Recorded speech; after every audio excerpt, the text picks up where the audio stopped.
They say you can't outrun your past. I thought I'd proven them wrong when I fled to the mountains 2 winters ago, leaving behind the ashes of everything I'd loved. The cabin became my fortress. Silence became my companion. Grief became the only truth I knew. But fate has a twisted sense of humor. Because the creature I found dying in the snowstorm that December night wasn't just a wounded animal seeking shelter. He was ancient. He was powerful. And when those silver eyes finally opened and saw straight through to my shattered soul, I realized something terrifying. I hadn't been hiding from my past. I'd been waiting for him. This is the story of how I saved a wolf who couldn't see. And how he taught me to feel again when I thought my heart had frozen forever. This is the story of Rowan. And this is the story of how everything I thought I knew about love, about monsters, and about myself was wrong. Now, let me take you back to the night it all began. Chapter 1. The Stranger in the Storm. The blizzard hit Whispering Ridge 3 days before Christmas. I should have seen it coming. The sky had turned that peculiar shade of bruised purple that morning, and the wind carried a bite cold enough to freeze breath in your lungs. But I'd grown careless in my isolation, too focused on chopping enough firewood to last through the week to pay attention to nature's warnings. By the time the first flakes began to fall, thick and heavy as cotton, it was too late to do anything but hunker down and wait it out. I stood at my kitchen window, a mug of chamomile tea warming my hands, watching the world disappear behind a curtain of white. The pine forest that bordered my property vanished first, then the shed, then even the old oak tree barely 20 feet from my porch. Within an hour, I couldn't see more than a few feet beyond the glass. Perfect, I thought bitterly. Another Christmas alone with nothing but memories and regret for company. It had been 18 months since Marcus died. 18 months since the car accident that took my husband and left me with nothing but his grandmother's cabin and a grief so heavy I could barely breathe under its weight. The city had become unbearable after the funeral. Every street corner a reminder, every sympathetic glance a knife to the heart. So I'd fled here, to this remote corner of the Whispering Ridge Mountains, where the nearest neighbor was 5 miles away and human contact was optional. I'd thought isolation would heal me. Instead, it had just made me numb. The wind howled, rattling the windows in their frames. I finished my tea and was reaching for the teapot when I heard it, a sound that didn't belong to the storm. A cry, low and keening, barely audible over the wind's roar. I froze, listening. There it was again. Closer this time. Animal or human, I couldn't tell, but it carried a note of such desperate agony that my heart clenched in unwanted sympathy. "Don't be stupid, Mira," I muttered to myself. "Whatever's out there in this weather is none of your business." But even as I said it, I was already pulling on my heavy winter coat, wrapping a scarf around my neck, tugging thick gloves over my fingers. Because that sound, that broken, hopeless sound, reminded me too much of the noises I'd made in those first weeks after Marcus died, when I thought the pain would never end. I couldn't save Marcus. But maybe I could save whatever was dying out there in my woods. The cold hit me like a physical blow when I opened the door, snow immediately stinging my face and obscuring my vision. I fumbled for the high-powered flashlight I kept by the entrance and clicked it on, the beam barely penetrating the swirling white chaos. "Hello," I called, my voice snatched away by the wind. "Is someone there?" Another cry, weaker this time, coming from the direction of the tree line. I trudged forward, each step a battle against snow that already reached mid-calf. The world had reduced itself to white noise and cold, and that terrible, pulling sound that grew fainter with each passing second. "Please don't die," I thought, surprised by the fierceness of the prayer. "Not before I can reach you." I found him collapsed at the forest's edge, where the pines cast shadows even the blizzard couldn't quite erase. At first, I thought he was just a pile of dark fur half buried in snow. Then the pile moved, a weak twitch that sent fresh powder cascading, and I saw the shape of him, a massive wolf, bigger than any I'd seen in nature documentaries, with fur the color of midnight and blood staining the snow around him crimson. "Oh God," I whispered, dropping to my knees beside him. His eyes were closed, his breathing shallow and irregular. Deep gashes marked his side, and one of his back legs bent at an unnatural angle. But it was his face that made my breath catch. Burn marks surrounded his eyes, the fur singed away to reveal raw, blistered skin. Someone had hurt him. Deliberately. Cruelly. Rage flared hot in my chest, momentarily burning through the numbness I'd carried for so long. "Who did this to you?"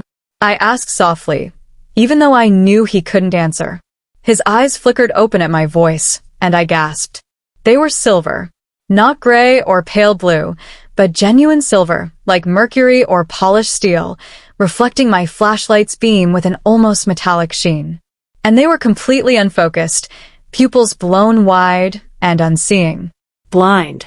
They'd blinded him and left him to die in a blizzard. The wolf tried to lift his head, lips pulling back from impressive fangs in a warning growl that came out more like a whimper. His eyes tracked toward the sound of my breathing, but couldn't find me. "Easy," I soothed, keeping my voice low and steady despite my racing heart. "I know you're scared.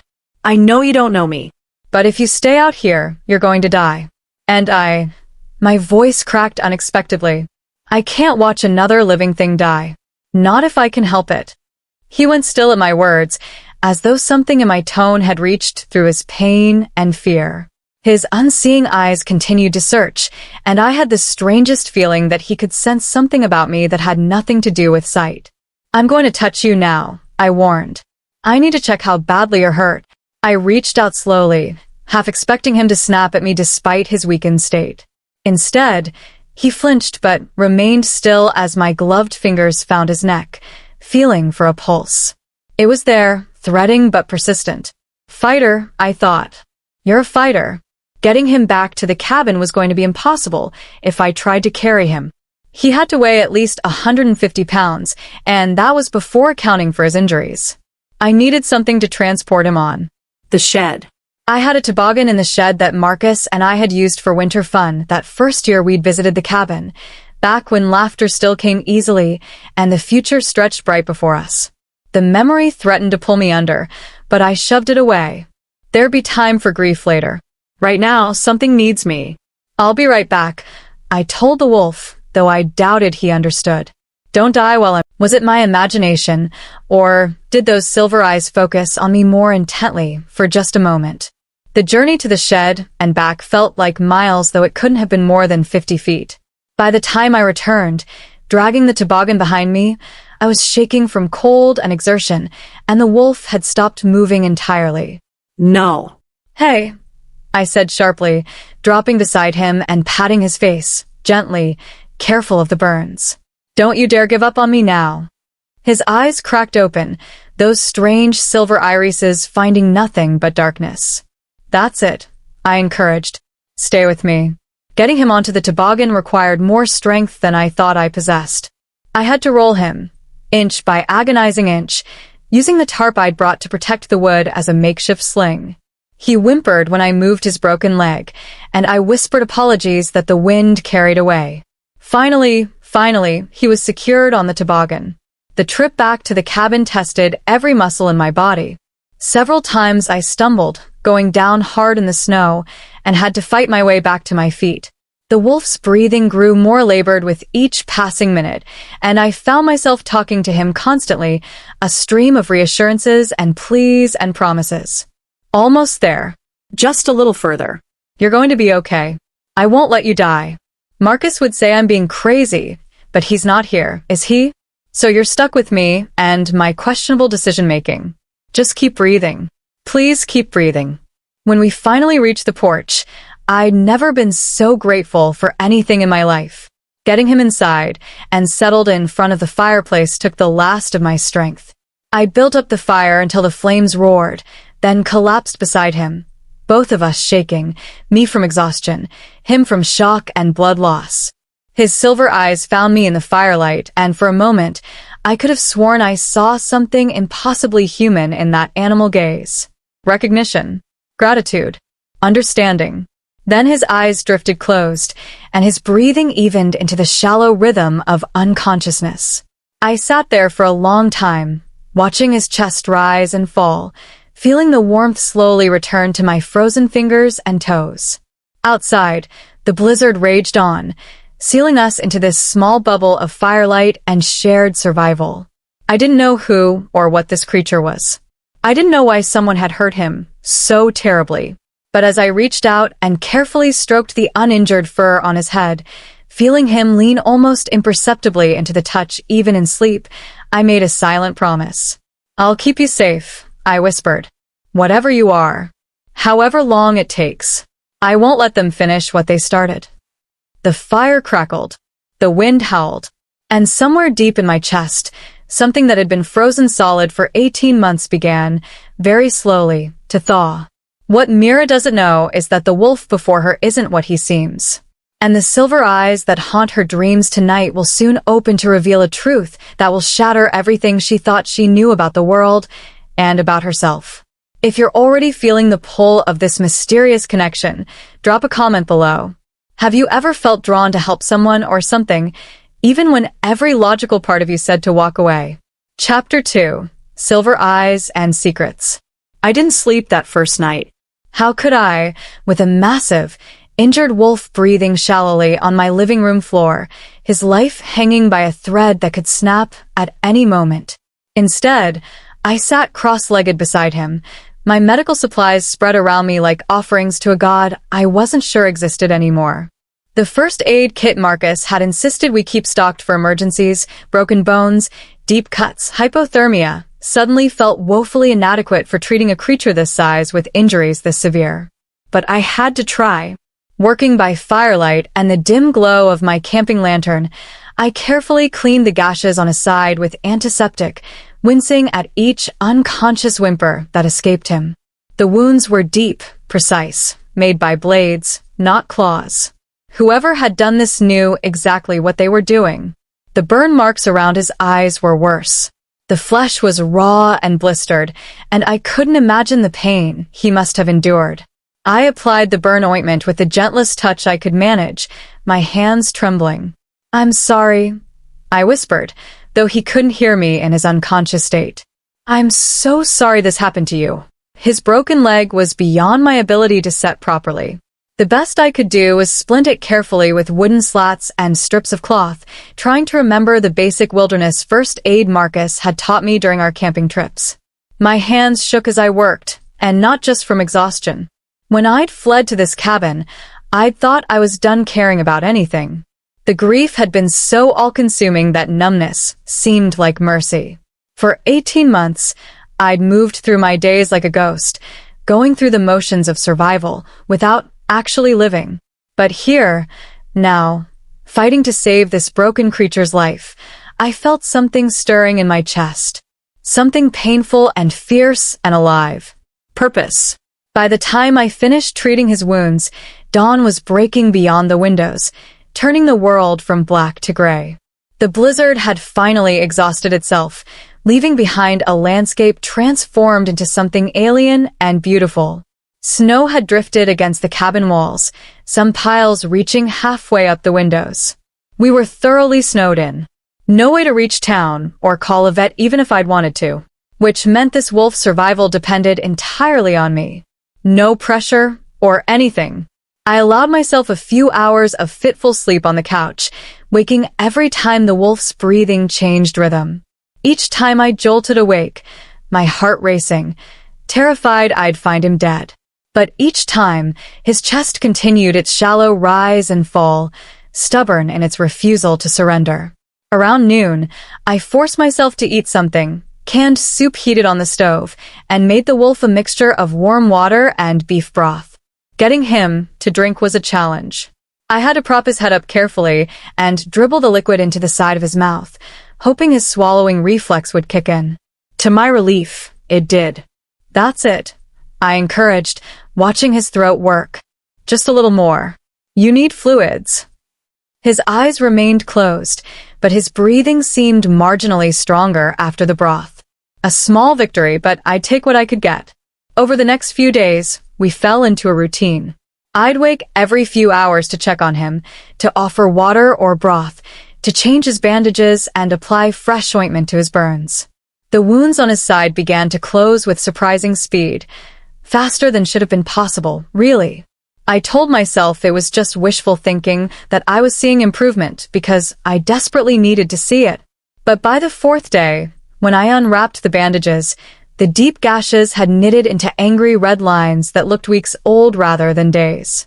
"That's not normal," I murmured, running my fingers carefully along the healing tissue.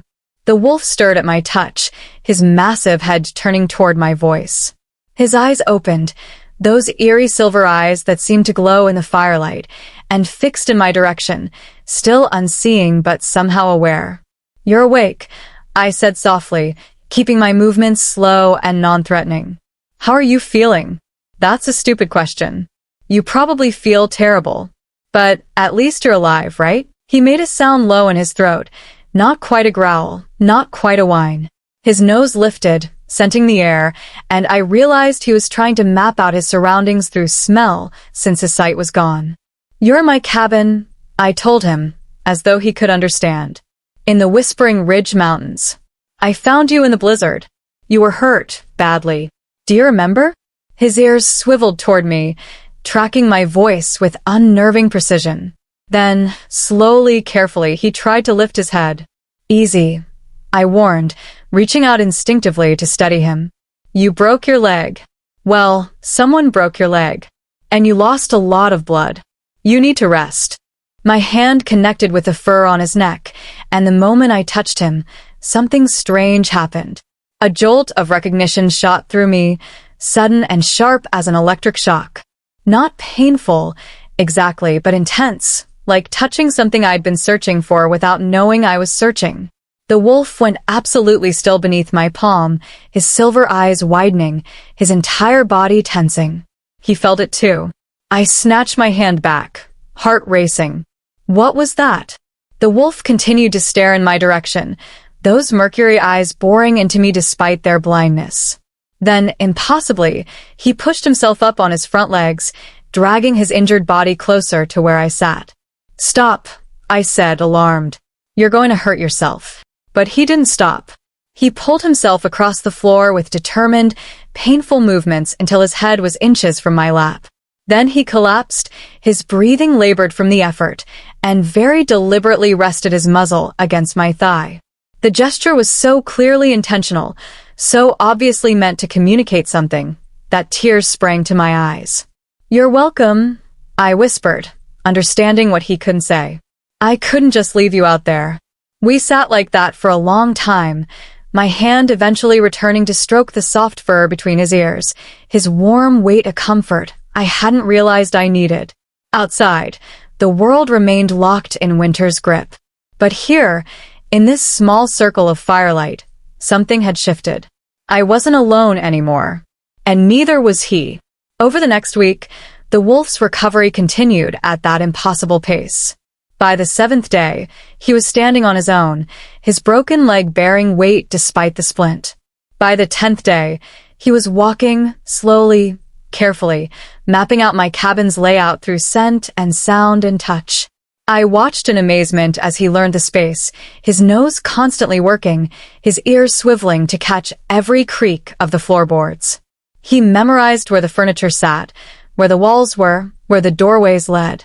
Within days, he could navigate the main room without bumping into anything, moving with increasing confidence despite his blindness. The burns around his eyes began to heal too, the raw skin scabbing over and new tissue forming beneath. But his vision didn't return. Those silver eyes remained clouded and unfocused, beautiful but useless. I found myself talking to him constantly, narrating my day as I moved around the cabin. It felt less crazy than talking to myself, which I'd been doing for months anyway. "I'm making coffee," I'd say. "Don't judge me for how much I need this morning. Yes, I know it's my 3rd cup. Mind your own business." Or, "It finally stopped snowing. The whole world looks like someone covered it in powdered sugar." Marcus loved snow. He'd make these elaborate snow forts and pretend we were defending a castle. I miss that. I miss him. The wolf always listened, his head tilting, his ears tracking my voice. Sometimes I swore I saw understanding in those sightless silver eyes, which was ridiculous. He was an animal. A wild predator I'd probably be insane to keep in my house. But he didn't act wild. When I brought him raw meat I'd thawed from the freezer, he ate delicately, almost politely.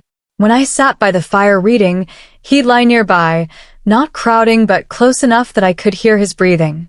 And at night, when nightmares of Marcus's accident jolted me awake, I'd find those silver eyes open and watching in my general direction, as though he'd been keeping guard. "You're weird," I told him one evening, sitting cross-legged on the floor near his favorite spot by the hearth. "You know that, right? You're the weirdest wolf I've never actually met, and that's saying something considering I've basically become a hermit who talks to animals."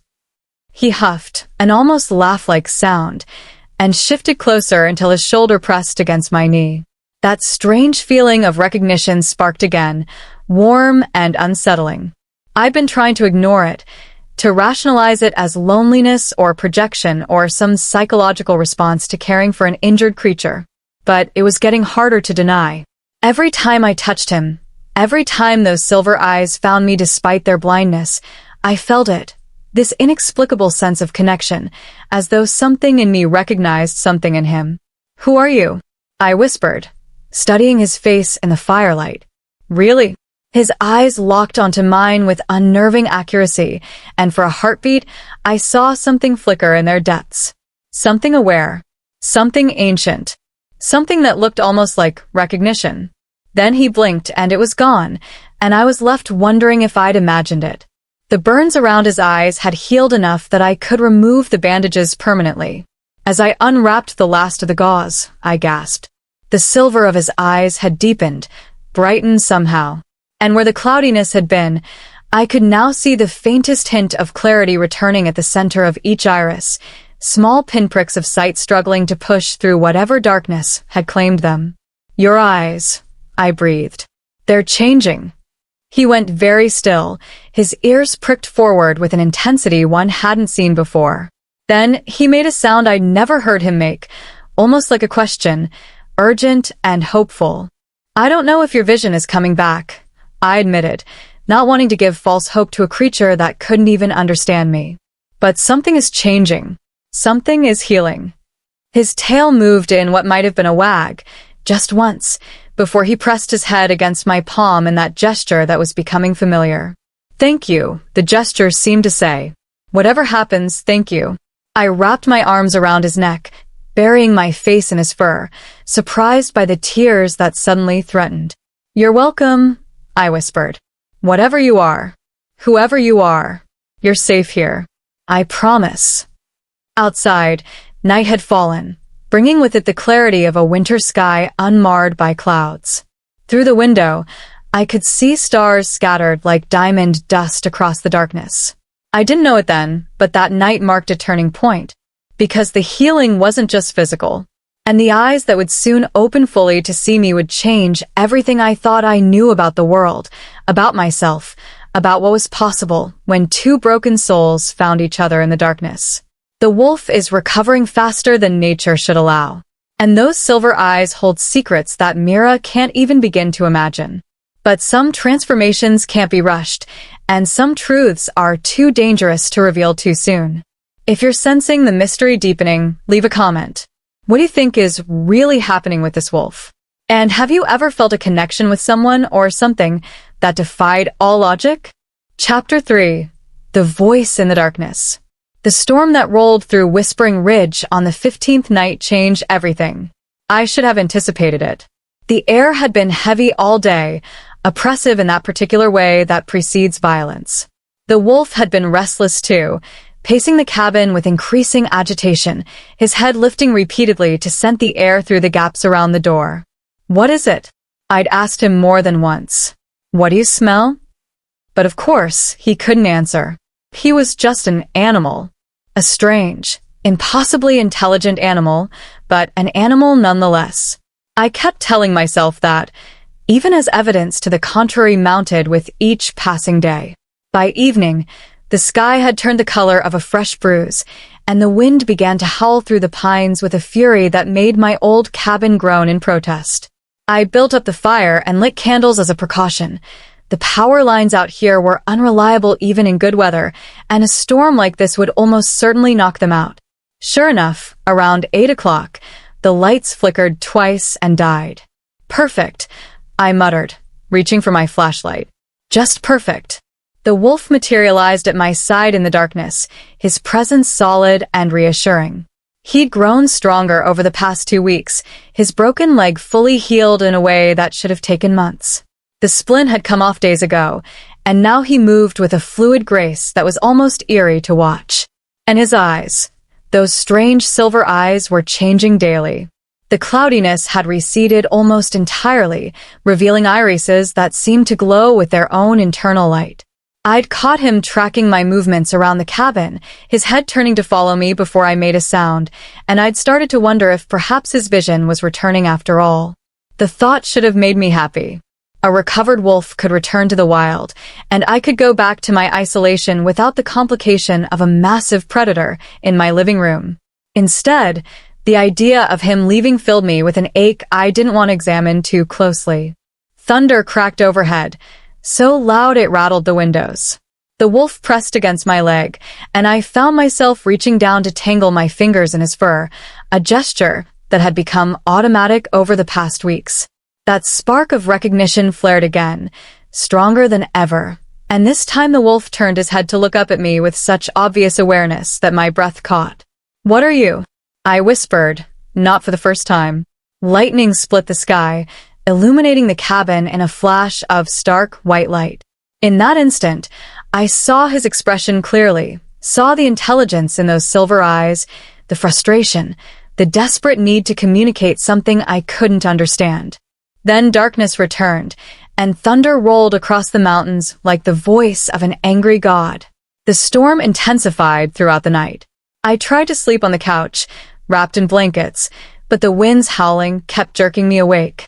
Each time I opened my eyes, I found the wolf watching me, his silver gaze luminous in the darkness. Around 3 in the morning, a particularly violent gust hit the cabin, and I heard something crack, a tree branch, maybe, or part of the porch railing. The wolf was on his feet instantly, a low growl rumbling in his chest. "It's okay," I said, sitting up. "Just the storm." But he wasn't listening to me.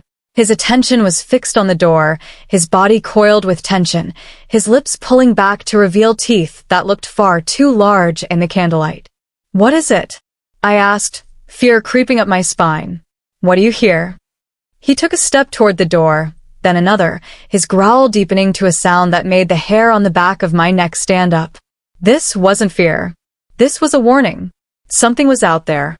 I grabbed my flashlight and the iron poker from beside the fireplace. Inadequate weapons, but better than nothing. "Is someone there?" The wolf glanced back at me, and I swear I saw frustration flash across his features. Then he positioned himself between me and the door, his stance protective and unmistakably deliberate. For a long moment, nothing happened. Then I heard it, footsteps on the porch. Heavy boots crunching through snow. More than one person. My heart hammered against my ribs. No one should be out here. Not in this storm. Not this far from any roads. A knock sounded against the door. 3 sharp raps. "Mira Thorne." A male voice, rough and unfamiliar, called through the wood. "We know you're in there. We just want to talk." The wolf's growl intensified, and suddenly I understood. These weren't lost hikers seeking shelter. These were the people who had hurt him. "Go away," I shouted, gripping the poker tighter. "You're trespassing on private property." A different voice responded, smoother, more cultured. "Miss Thorne, we mean you no harm. We're looking for something that belongs to us." A wolf. Large, black fur, silver eyes. We tracked him to this area before the blizzard hit. My blood ran cold. "I don't know what you're talking about." "Come now," the smooth voice said, and I could hear the smile in it. "Your lights have been on for weeks.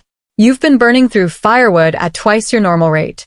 And the tracks in the snow tell a very interesting story. You found him, didn't you?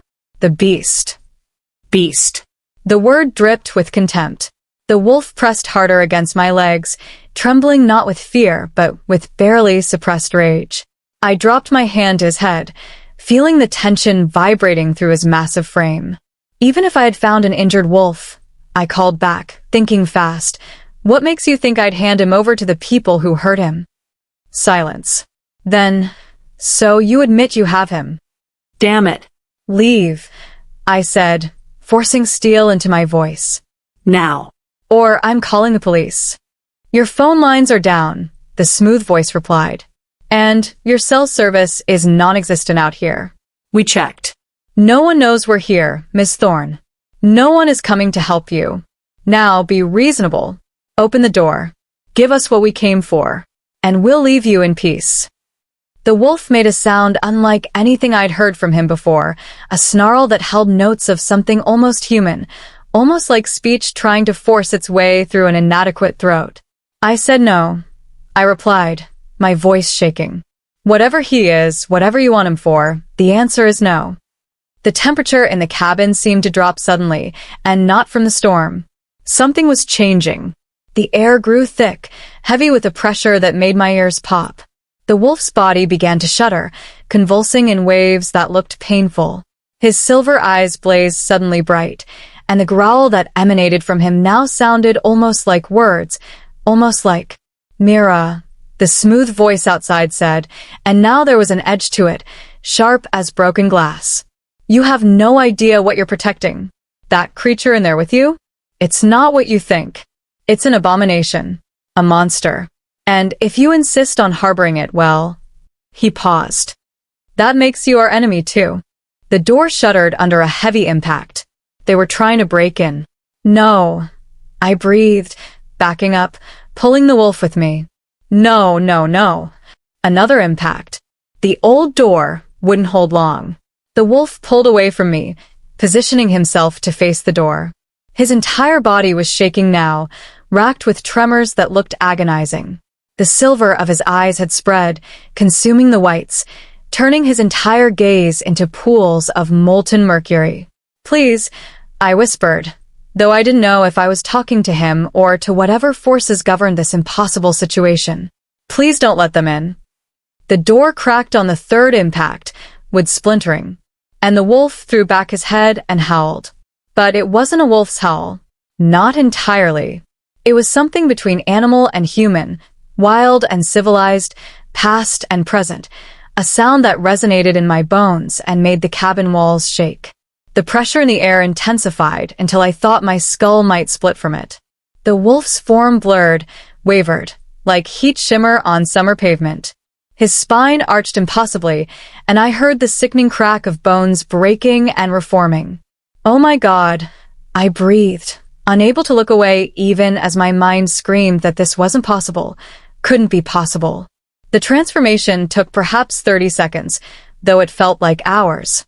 When it was done, a naked man knelt where the wolf had been, his dark hair falling across a face that stole my breath, sharp cheekbones, strong jaw, and those same impossible silver eyes now set in features that were almost too beautiful to be real. He looked up at me, those mercury eyes meeting mine directly for the first time with perfect clarity. Forgive me, he said, his voice rough from disuse but unmistakably human. I wanted to tell you. I tried. But the blindness, the weakness, I couldn't shift back until now. Until I was healed enough. Until you had healed me enough. The door burst open.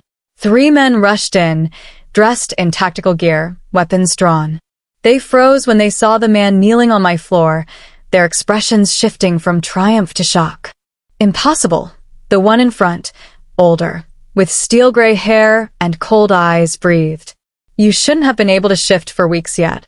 The ritual we used. Your ritual failed, the man who had been a wolf said, rising smoothly to his feet despite his nakedness.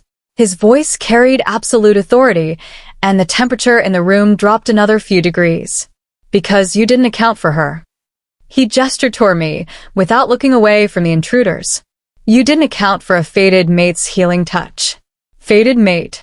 The words hung in the air like a thunderclap. That's not possible, the gray-haired man said, but his voice wavered. Humans can't. They're not supposed to. And yet, the wolf man said, a dangerous smile playing at his lips. Here we are. He took a step forward, and despite being unarmed and unclothed, he radiated such raw power that the three armed men actually stepped back. "Leave," he commanded, his voice dropping to a growl that raised the hair on my arms. "Tell your master that Rowan Ashcroft lives. Tell him the binding failed. And tell him that if he sends hunters after me or mine again, I will stop playing defense and start hunting him." "The council will hear about this." The gray-haired man spat, but he was already backing toward the door. "Vale. The council has no jurisdiction over fated bonds." Rowan cut him off. "As you well know. Now get out before I forget that I'm trying to be civilized for her sake." The men fled, their footsteps pounding across the porch and disappearing into the storm. Silence fell, broken only by the crackling fire and my own ragged breathing. Slowly, Rowan turned to face me fully, and I saw uncertainty flicker across his features for the first time. "Mira," he said softly, I know you must have questions. Fears. And you have every right to ask me to leave. But please, let me explain. Let me tell you what you are to me, what we could be to each other. If you're willing to listen." I stared at him, at this impossible man who had been a wolf moments ago, whose silver eyes held centuries of pain and hope and desperate longing. My mind was screaming. My worldview was shattered. Everything I thought I knew about reality had just been torn apart. But beneath the shock and fear, that inexplicable connection I'd felt from the moment I touched him in the snow pulsed steady and sure. Whatever he was, whatever this meant, the truth was undeniable. He was mine, and I was his, and nothing would ever be the same again. "Start talking," I whispered, my voice barely audible over the storm. "And don't you dare leave anything out. The wolf was never just a wolf. And Mira's simple act of mercy has just entangled her in a world she never knew existed, a world of shifters, ancient magic, and bonds that transcend the boundaries between human and beast. What would you do if the creature you saved turned out to be something far more than you imagined? Drop your thoughts below. The story is only beginning. Chapter 4. Truths and Transformations. For several heartbeats, neither of us moved. Rowan stood in the center of my living room, firelight casting shadows across skin marked with scars I was only now seeing clearly, claw marks across his ribs, what looked like old burns on his shoulders, and a jagged line that traced from his collarbone to his hip. Evidence of a life lived in ways I couldn't begin to comprehend. I should have been terrified. A strange man, a creature that could transform between human and wolf, was standing naked in my cabin, claiming I was his fated mate, whatever that meant. Every instinct of self-preservation should have been screaming at me to run. Instead, all I could think was how those silver eyes looked the same regardless of what form they inhabited. How I'd memorized them over the past 2 weeks, watching them in firelight and darkness, seeing awareness and gratitude, and something deeper that I hadn't had the context to understand. Until now. Clothes. I finally managed, my voice hoarse. There are some boxes upstairs. Second bedroom. Marcus's things. They might fit. Something flickered across Rowan's face at the mention of another man's name, but he simply nodded. "Thank you." He moved toward the stairs with a fluid grace that was distinctly inhuman, and I couldn't help but watch, not just because he was objectively beautiful in a way that made my artist's eye ache, but because the way he moved was exactly like the wolf had moved. Confidence. Economical. Predatory.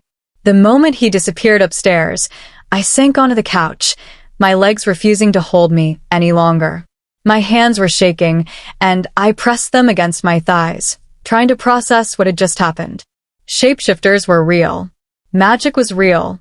And the wolf I'd been nursing back to health, the creature I'd been talking to and sleeping near and touching without fear, he'd been a man the entire time. Aware. Understanding every word I'd said. Oh God. Everything I'd said. Heat flooded my face as I remembered the rambling conversations I'd had with him. The way I'd cried on his fur about Marcus. The embarrassing details I'd shared about my life, my grief, my loneliness. He'd heard it all. Understood it all. I didn't know whether to be mortified or angry. Both, I decided. Definitely both. Footsteps on the stairs announced his return. He'd found a pair of Marcus's old sweatpants and a thermal shirt that stretched tight across his broader shoulders. His feet were still bare, and his dark hair was pushed back from his face, revealing the full impact of those silver eyes. "Better?" he asked, hovering near the stairs as though afraid to come closer uninvited. "Marginally," I said, wrapping my arms around myself. "At least now I don't have to worry about where to look." A ghost of a smile touched his lips. "I apologize for the shock. The transformation usually requires privacy and preparation. But when they came, when you were threatened, my body reacted before my mind could catch up." "Your body," I repeated slowly, "which can apparently become a wolf at will. Among other things." I barked a laugh that sounded slightly hysterical even to my own ears. "Among other things." Right. Of course. Because why should shapeshifting be the only impossible thing happening tonight? "Mira." "Don't." I held up a hand, cutting him off. "Just give me a minute. Please." He went silent, settling carefully onto the chair across from me, giving me space even though I could see the tension in every line of his body. He wanted to come closer. The wolf in him, or maybe just the man, wanted to close the distance between us. But he waited, giving me the choice, respecting my need to process. That, more than anything else, helped me start to breathe normally again. "Okay," I said finally. "Okay, you're a shapeshifter. That's apparently a thing that exists. Those men who hurt you, they know what you are. They did something to you. A ritual, you called it?" Rowan nodded, his silver gaze never leaving my face. "They're hunters. Part of an organization that's been tracking my kind for generations. They use old magic, blood rituals, binding spells, to weaken us, make us easier to capture." "Capture for what?" His jaw tightened. "Study. Experimentation. Sometimes they simply kill us. Other times..." He trailed off, something dark and haunted passing through his eyes. "Other times they keep us alive. Use parts of us for their rituals. Shifter blood, shifter bones, they have properties that certain practitioners of dark magic find useful." Nausea rolled through my stomach. "That's barbaric." "Yes," he agreed simply. "It is." "And the blindness? The burns?" "The ritual they used was specifically designed to rob me of my sight," Rowan explained, his voice carefully controlled. "Shifters rely heavily on our senses. Take away our vision, and we become disoriented, vulnerable, unable to shift back to human form until the damage heals. They intended to keep me in wolf form long enough to track me back to my pack. Use me as bait to capture others. But you escaped. Barely." He lifted his hand, examining the scars on his forearms as though seeing them for the first time. "I fought my way out before they could complete the binding. But the spell had already taken effect. I was blind, weakening by the hour, and winter was closing in. I'd given up hope of surviving long enough to heal." He looked up at me then, and the raw emotion in his silver eyes made my breath catch. "And then you found me." The weight of those words, of what they implied, hung between us. "Those men," I said, needing to break the intensity of his gaze. "They called you something. Rowan Ashcroft. Is that your name?" Yes. "Rowan Ashcroft of the Silverpine Pack. Or, at least, I was." Something bitter crossed his features. "I've been gone for nearly 2 months. I don't know what's become of my pack in my absence. If they even still exist." "Your pack. There are more like you." "Hundreds," he said. "Maybe thousands scattered across the continent. We live in secret, hidden among humans, trying to survive in a world that would destroy us if they knew we existed." I tried to wrap my mind around that. Secret societies of shapeshifters, living alongside humanity, completely unknown to the vast majority of people. It sounded like something out of a fantasy novel, except it was sitting in my living room, wearing my dead husband's clothes. "You said something earlier," I ventured, my pulse quickening. "When those men were here, you called me your fated mate. What does that mean?" Rowan leaned forward, resting his elbows on his knees, his expression intense. "Among my kind, there exists a bond deeper than simple attraction or affection. a recognition at the soul level. We call it the fated bond, and it's exceedingly rare. Most shifters never experience it in their entire lives. But you think we have it. This bond. I don't think, he said quietly. I know. I felt it the moment you touched me in the snow. Even blind, even more animal than man in that moment, I knew what you were to me. The healing that should have taken months happened in weeks because your touch, your care, your presence, it was breaking the spell faster than should have been possible. Because of this bond. Yes. I stood abruptly, needing to move, to pace, to do something with the nervous energy flooding my system. That's insane. You're telling me that some cosmic force decided we belong together without either of us having any say in the matter? No. Rowan stood as well, though he maintained his distance. The bond doesn't create feelings, Mira.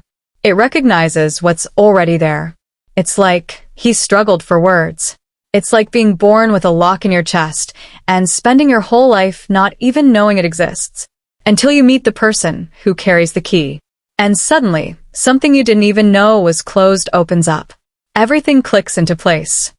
That's a pretty metaphor, I said, wrapping my arms tighter around myself. But I don't feel any different. I don't feel like anything clicked. Don't you? The question stopped me cold. Because the truth was, I had felt different since finding him.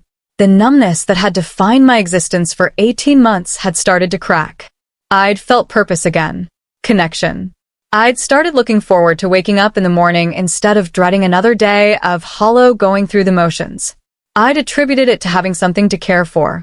A project. A distraction. But what if it was more than that? I don't know what I feel, I admitted, my voice barely above a whisper. Everything is moving too fast. A few hours ago, you were a wolf. Now you're telling me we're cosmically bonded. It's too much. I know. Rowan took a single step closer, then stopped himself. I know this is overwhelming. And I know I have no right to ask anything of you after deceiving you, even if the deception was necessary for survival. But those men, they'll be back. And next time, they'll bring more force. More magic. They know about you now, about the bond, and that makes you a target. Fear, cold and sharp, cut through my confusion. What are you saying? I'm saying you're not safe here anymore. His silver eyes held mine with painful intensity. I'm saying that by saving me, by healing me, you've marked yourself as an enemy to people who don't hesitate to kill. And I'm saying that the only way I can protect you now is if you let me take you somewhere they can't reach you. Your pack. Yes. And if I say no, if I tell you to leave and never come back, something that looked like pain flashed across his features, then I would respect your choice and go. But I would leave you unprotected. And when the hunters come back, and they will come back, I wouldn't be here to stop them. It was expertly done, I had to admit. Not quite a threat, but close enough to feel like one. The implication was clear. My only safe option was to go with him. Except something in his eyes told me he was telling the truth. That he really would leave if I asked. That the choice truly was mine. How do I know I can trust you? I asked. How do I know this whole fated mate thing isn't just a convenient story to make me compliant? You don't, he admitted. You have no reason to trust me beyond what you've observed these past 2 weeks. But ask yourself this. When I was weak and vulnerable in your care, did I ever threaten you? Did I ever show aggression beyond what was necessary to warn you about danger? I thought back through the past weeks. He'd been gentle, patient, almost protective in his behavior, even as a wolf. No, I conceded. You didn't. And now that I've regained my strength and my human form, I'm giving you a choice instead of simply taking you. Because that's what the bond means, Mira. It means your will matters more to me than my own desires. Your safety, your happiness, your freedom, they're more important than my need to keep you close. He ran a hand through his dark hair, frustration evident in every line of his body. I can't make you believe in the bond. I can't make you feel what I feel. But I can offer you protection from the very real threat that's hunting both of us now. And I can promise you that if you come with me, You'll be treated with respect and given every opportunity to understand what's happening before any decisions are made about your future. My future, I repeated. You mean whether I stay with your pack or leave? Yes. I moved to the window, staring out at the storm that was finally beginning to ease. Snow covered everything, pristine and beautiful and completely isolated. This cabin had been my sanctuary, my escape from a world that had taken everything from me. But Rowan was right about one thing. I wasn't safe here anymore. Those men knew where I lived. They'd come for him once. They'd come again. And next time, I might not have a suddenly transformed shapeshifter to defend me. If I go with you, I said slowly, still staring out at the snow, what happens? What would I be walking into? My pack lives in the Mistwood territory, about 60 miles north of here. It's protected land, heavily forested, and difficult for humans to access. We have a settlement there, homes, families, a community. You would be safe within our borders. And this bond, this fated mate thing, would be explained to you by those more versed in it than I am. Our elders are healers. They can help you understand what it means and what choices you have. I turned to face him. Choices? I thought fated bonds were this inevitable cosmic thing. They are. And they aren't. Rowan moved closer, stopping just an arm's length away. Close enough that I could see flecks of darker silver in his eyes, like storm clouds. The bond recognizes compatibility, potential. But acting on that potential is always a choice. You're not compelled to be with me, Mira. You never will be. The bond just means that if you chose to try, we'd fit together in ways most people only dream of. And if I chose not to try, pain flickered across his features again, quickly suppressed. Then I would accept that and find a way to live with it. The bond doesn't guarantee happiness. It just guarantees possibility. I studied him in the firelight, this impossible man who'd spent 2 weeks as a wolf in my care, listening to my grief and loneliness and broken confessions, who'd somehow healed faster than nature allowed because of some cosmic connection I didn't understand, who was offering me a choice when he could have simply taken what he wanted. I need time, I said finally. Time to think, to process. It's too much to decide right now. We don't have much time, Rowan said gently. The hunters. I know, but I need at least until morning. Can you give me that? A few hours to wrap my head around the fact that my entire understanding of reality just got turned upside down. He hesitated, then nodded. Until dawn. But then we need to move, whether you're coming with me or not. I won't leave you undefended, but I can't protect you properly if I'm forced to remain here. Too exposed. Too vulnerable. Understood. An awkward silence fell. Finally, Rowan gestured toward the stairs. I'll sleep upstairs. Give you space. Unless you'd prefer I remain in wolf form? No, I said quickly, surprising myself. Humans are fine. Better, actually. At least now I can ask you questions if I think of any. A small smile touched his lips, the first genuine smile I'd seen from him in human form. It transformed his face from merely beautiful to absolutely devastating. Then I'll be upstairs if you need me. And Mira? He paused at the base of the stairs. Thank you. For saving my life. For listening. For not running screaming into the storm when I transformed. You're handling this with more grace than I had any right to expect. Yeah, well, I said, managing a shaky smile of my own. I've had practice dealing with impossible situations lately. Turns out grief prepares you for pretty much anything. His expression softened with understanding and sympathy. Your husband, Marcus. I heard you speak of him. I'm sorry for your loss. The casual acknowledgement that he'd heard and understood all my late-night confessions should have embarrassed me. Instead, it felt oddly comforting. At least I didn't have to explain my damage. He already knew. Thank you, I said quietly. He nodded once more and disappeared upstairs, his footsteps moving across the ceiling to the guest room. Alone again, I sank back onto the couch and stared into the fire, watching flames dance and wondering what the hell I was going to do. Stay here and risk another attack, or leave everything behind to follow a shapeshifter I'd known for 2 weeks into a hidden world I didn't understand. Some choice. But as I sat there in the firelight, one hand unconsciously moving to rest over my heart, I felt it, that inexplicable pull. That sense of rightness I'd been trying to ignore since the moment I'd first touched him in the snow. Maybe Rowan was right. Maybe some locks were meant to be opened. The question was, did I have the courage to turn the key? Mira stands at a crossroads between the safe isolation she's built and a world she never knew existed. The bond calls to her, but fear holds her back. By dawn, she'll have to choose, stay and face the hunters alone, or trust a man who is a wolf and follow him into the unknown. What would you choose? Safety in the familiar, or danger in the promise of something more? Let us know in the comments. Your instincts might surprise you. Chapter 5. The Journey North. I didn't sleep. How could I, knowing that upstairs, separated from me by nothing more than old floorboards and fading wallpaper, was a man who could become a wolf?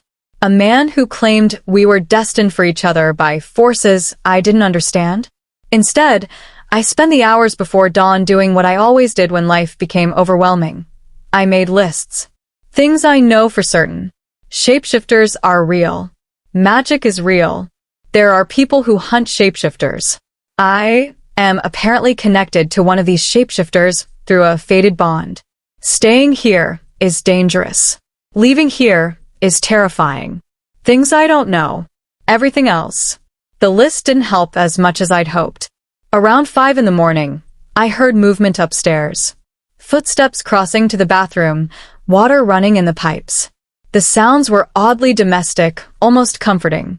As though having another person in the house, another living, breathing presence, was filling a void I'd been pretending didn't exist. I was making coffee when Rowan descended the stairs, his dark hair damp from a shower, Marcus's clothes fitting him in a way that made my chest tighten with complicated emotions. He moved carefully, as though afraid of startling me, and stopped at the edge of the kitchen. "Morning," he said, his voice still rough with sleep. "Morning," I replied, focusing on pouring coffee into 2 mugs. "I hope you drink this." I made it strong enough to wake the dead, which seems appropriate given the circumstances. A surprised huff of laughter escaped him. "You're making jokes. That's either a very good sign, or a very bad one." "I haven't decided yet." I handed him a mug, careful not to let our fingers touch. The memory of that electric spark from before was still too fresh, too confusing. But I figure if I can't control anything else about the situation, I can at least control my caffeine intake. He accepted the mug with a slight smile, wrapping his hands around it as though savoring the warmth. "Did you sleep?" No. "Did you?" No. His silver eyes met mine over the rim of his mug. "I was too aware of you down here. Awake. Afraid. Processing. I wanted to come down to talk more, but I thought you needed space." I did. "I do." I leaned against the counter, cradling my own mug. "I've been thinking all night." About what you said. About the hunters and the danger and the choice I have to make. Rowan went very still, his entire body tensing as though bracing for a blow. And I've decided that I'm going with you." Relief flooded his features so intensely that it was almost painful to witness. "You are?" "But," I added firmly, holding up a hand before he could say more, "I have conditions." The relief dimmed slightly, replaced by cautious curiosity. "I'm listening." "First, I'm not making any promises about this bond or about staying with your pack permanently. I'm coming because it's the smart thing to do given the circumstances, not because I'm accepting some cosmic destiny I don't understand." "Understood," Rowan said immediately. "Second, you will answer my questions. All of them. Honestly. No more secrets, no more withholding information because you think I can't handle it.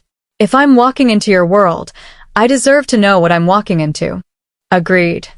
"Third, if at any point I want to leave, you let me go. No arguments, no trying to convince me otherwise, no using this bond as leverage. My choice. My decision. Always." Something flickered in his eyes. Pain, perhaps, or fear. but he nodded without hesitation. Always your choice, Mira. I swear it. I studied him for a long moment, looking for any hint of deception or manipulation. But all I saw was sincerity and a desperate hope that he was trying hard to keep contained. Okay then, I said, taking a deep breath. When do we leave? As soon as you can pack what you need. We'll travel on foot through the forest, faster and less traceable than taking roads. The journey will take most of the day, maybe into the night depending on conditions. On foot, through 60 miles of winter forest. I stared at him incredulously. Rowan, I'm reasonably fit, but I'm not a wilderness survival expert. There's no way I can hike 60 miles in a day. A ghost of a smile touched his lips. You won't be hiking the entire way. Understanding dawned, bringing with it a flutter of nervousness. You're going to shift. You want me to ride on your back, like before, when I thought you were just a wolf. If you're comfortable with it. It's the fastest way to cover the distance while keeping you safe. He set down his mug, his expression earnest. I know it's strange. I know everything about this is strange. But I promise you're safe with me, Mira. In any form. Was I comfortable with it? I rode on his back when I thought he was an animal. Did it change things knowing he was a man? That he'd be fully aware, fully conscious of every moment? Yes and no. Okay, I heard myself say. But if this gets weird, I reserve the right to walk. Fair enough. I spent the next hour packing with a surreal sense of déjà vu. Just like when I'd fled the city after Marcus's death, I was leaving behind everything familiar for an uncertain future. But this time, at least, I wasn't running away. I was running toward something, even if I didn't quite know what that something was yet. I packed light. Clothes, toiletries, my laptop, the leather journal where I'd been attempting to process my grief through writing, and a few photos of Marcus that I couldn't bear to leave behind. Everything fits into my hiking backpack with room to spare. At the last moment, I added Marcus's wedding ring, which I'd kept in a small wooden box on my nightstand. I'd stopped wearing my own ring months ago, but I couldn't seem to part with him. It felt important to bring it, though I couldn't articulate why. When I came downstairs, Rowan was standing by the door, staring out at the forest with an expression of intense concentration. Everything okay? I asked, just checking for threats. Scent markers. Any sign of the hunters. He turned to face me, his silver eyes scanning me from head to toe, not invasively, but thoroughly, as though memorizing every detail. You ready? As ready as I'll ever be to abandon my home and follow a shapeshifter into the wilderness. Your sarcasm is noted, he said dryly. And probably deserved it. I locked the cabin door behind us, the click of the deadbolt feeling ominously final. The morning was clear and cold, the storm having blown itself out during the night. Fresh snow covered everything, pristine and unmarked except for the tracks the hunters had left, tracks that led away from the cabin and disappeared into the tree line. They left heading south, Rowan observed, his voice taking on a harder edge.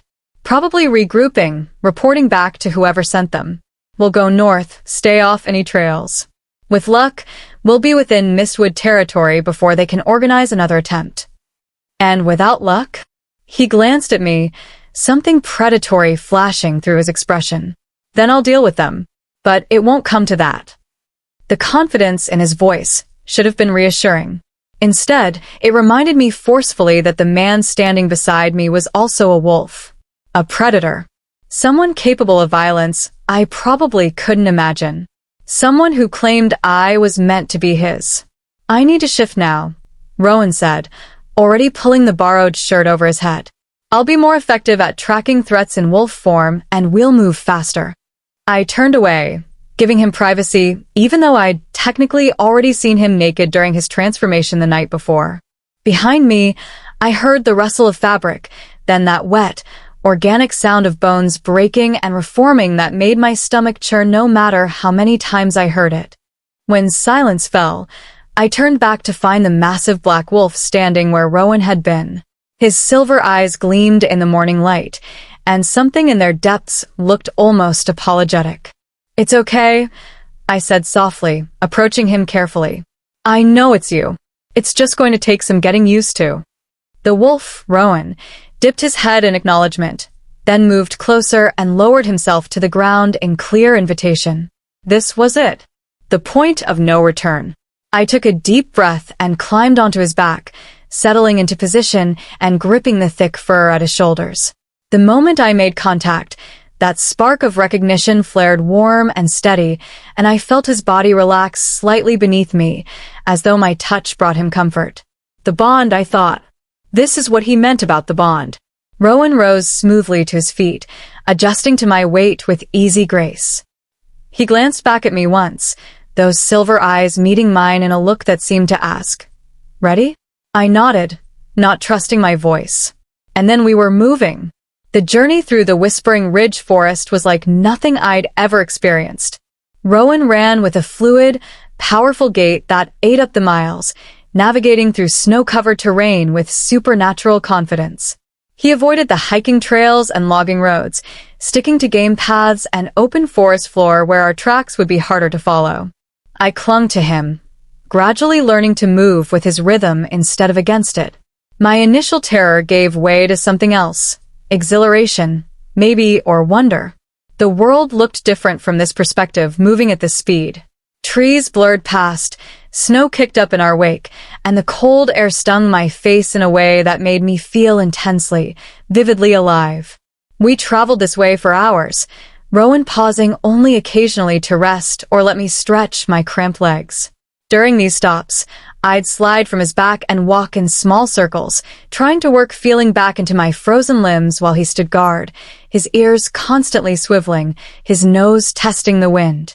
Around noon, we stopped beside a partially frozen stream. While Rowan drank, I pulled out the granola bars and water bottle I'd packed. I ate mechanically, watching him, trying to reconcile the wolf before me with the man I'd shared coffee with that morning. "This is so weird," I said aloud, knowing he could hear and understand even if he couldn't respond. "I'm having a picnic in the wilderness with a shapeshifter. A month ago, I was worried about whether I'd remembered to pay my electric bill. Now I'm running from magical hunters and accepting the existence of fated bonds. How is this my life?" Rowan made a sound that might have been sympathy or amusement. It was hard to tell with wolves. "At least you're a good listener," I continued, needing to fill the silence with something other than my anxious thoughts. "Better than most men I've dated, honestly. You should give lessons. How to win a woman's heart in wolf form. I bet it would be a bestseller." This time, the sound he made was definitely amusing. I smiled despite myself, surprised to realize I was actually starting to relax. Yes, the situation was insane. Yes, I was probably making the biggest mistake of my life. But Rowan had been nothing but patient and protective since his transformation. And that connection I felt when I touched him, that warmth, that sense of rightness, was getting harder to deny. Maybe, just maybe, this wasn't a mistake. Maybe this was exactly where I was supposed to be. We continued north as the sun began its descent toward the western horizon. The terrain grew steeper, the forest denser. Several times, Rowan altered course suddenly, his body tensing beneath me as he detected something I couldn't perceive. Danger, probably. More hunters, or perhaps just wild animals that posed a threat. Each time, he navigated us around whatever had alarmed him, moving with careful precision until the tension left his frame, and we could continue. As twilight approached, casting long shadows through the pines, Rowan began to move with increasing urgency. His pace quickened, and I felt anticipation radiating from him like heat. We were getting close. The forest opened suddenly into a clearing, and Rowan stopped so abruptly I had to grab his fur to keep from sliding forward. Before us, barely visible in the fading light, stood what looked like a massive wall of thorns and twisted branches, a natural barrier that stretched as far as I could see in either direction. "Is this it?" I whispered. "The border?" Rowan made a sound of confirmation, then moved forward toward what appeared to be a solid wall. But as we approached, I saw there was a gap. Narrow, almost invisible unless you knew where to look, and he slipped through it with practiced ease. The moment we crossed through the barrier, the air changed. It became warmer, heavier, almost alive with energy that made my skin tingle. The forest on this side looked different too, older somehow, more primeval, as though we'd stepped back in time to when the world was younger and wilder. Mistwood territory. I breathed, understanding without being told. Rowan continued forward, following a path that only he could see. And then, through the trees ahead, I saw lights. Warm, golden lights that spoke of homes and hearth fires and civilization. We'd made it. We were here. And whatever came next, there was no turning back now. Rowan emerged from the tree line into a settlement that looked like something out of a storybook. Cabins constructed from dark wood and stone nestled among the ancient pines, smoke rising from chimneys into the twilight sky. People moved between buildings, some on 2 legs, some on 4, and as we appeared, heads began to turn in our direction. A woman with silver-streaked auburn hair was the first to notice us. Her eyes widened, and she dropped the basket she'd been carrying. "Rowan," she gasped, the name carrying across the clearing. "Rowan Ashcroft. You're alive." More people emerged from cabins, drawn by her cry. They gathered at the edge of the settlement, staring at us with expressions ranging from shock to joy to open suspicion, as they took in the human woman clinging to their missing pack member's back. Rowan lowered himself to the ground, and I slid off carefully, suddenly hyper-aware of dozens of eyes on me. Some of those eyes were human. Others were distinctly lupin. An elderly woman pushed through the crowd, moving with surprising speed despite her apparent age. She had long white hair that fell past her shoulders and eyes the same silver as Rowan's, though hers held centuries more wisdom and weight. She stopped a few feet away, her gaze moving between Rowan and me with sharp intelligence. "Well," she said, her voice carrying authority that made everyone else go silent. "This is unexpected. Rowan, you've been missing for 2 months. We feared the worst. And now you return." Her eyes fixed on me, assessing. "With a human who carries your scent like a second skin." Rowan shifted beside me, the transformation happening so quickly I barely had time to register it before he was standing there in human form, completely unconcerned about his nudity in front of the entire gathered crowd. Someone tossed him a pair of pants, which he pulled on with "Elder Moira," he said, his voice carrying respect and relief in equal measure. "I've returned, and I've brought someone important. Someone the pack needs to meet." He reached for my hand, and I let him take it, feeling that spark ignite once more at the contact. "This is Mira Thorne. She saved my life, healed me when I was at death's door. And she's—" He hesitated, just for a moment, as though the next words carried enormous weight. "She's my fated mate." The gathered crowd erupted into shocked murmurs and gasps. But Elder Moira's expression didn't change. She simply continued to study me with those ancient silver eyes, seeing things I couldn't begin to guess at. Finally, she spoke. "A human fated mate. How extraordinary." She stepped closer, and I fought the urge to step back. "Welcome to Mistwood territory, Mira Thorne. I suspect your arrival is going to change everything." Her eyes flickered to Rowan. "And I do mean everything. Mira has crossed into a world she never knew existed, a world of ancient magic, shapeshifter politics, and bonds that defy explanation. The pack's reaction to her arrival is only the beginning. Some will welcome her. Others will see her as a threat. And the truth about what it means to be a fated mate is far more complicated than she could have imagined. How do you think the pack will treat a human among them? Drop your predictions below. You might be surprised by what comes next. Chapter 6, Among the Wolves. Elder Moira's cabin was exactly what I would have expected from a woman who looked like she'd lived through several lifetimes. Rustic yet elegant, filled with herbs hanging from the rafters, crystals catching lamplight on every surface, and books stacked in precarious towers against the walls. She dismissed the gathering crowd with a single gesture and invited Rowan and me inside with a tone that made it clear refusal wasn't an option. Now I sat in a worn leather chair by her fireplace, a mug of tea that smelled like pine and honey warming my hands, while she studied me with an intensity that made me want to squirm. Rowan stood behind my chair, close enough that I could feel the heat radiating from his body. Protective, possessive, in a way that probably should have bothered me, but somehow didn't. So, Elder Moira said finally, settling into the chair across from me. Tell me everything. Start from the beginning.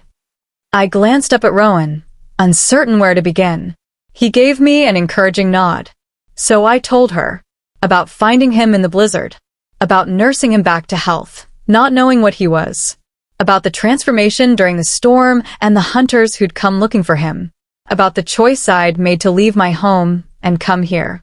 Elder Moira listened without interruption, her silver eyes never leaving my face. When I finished, silence stretched between us for several long moments. You understand what you've walked into, don't you? She asked finally. Not just Mistwood territory, but the complications of the fated bond itself? Honestly? No, I admitted. Rowan tried to explain, but there's a difference between hearing something exists and understanding what it means. Honest. Good. Moira took a sip of her own tea. Dishonesty is poison to any relationship, but especially to a fated bond. So let me be equally honest with you, child. What Rowan told you is true. The bond recognizes compatibility at a soul level. But what he may not have fully explained is what that means for you, specifically. I set down my tea, giving her my full attention. I'm listening. The fated bond is rare among our kind. Perhaps 1 in 1,000 shifters ever experiences it. And bonds between shifters and humans. She shook her head. Even rarer. I've lived for 347 years, and I've only seen it happen twice before. 347 years. My mind stuttered over the number, unable to fully comprehend it. What happened to them? I asked. The other humans who bonded with shifters? One chose to complete the bond. She lived a long, happy life with her mate and their children.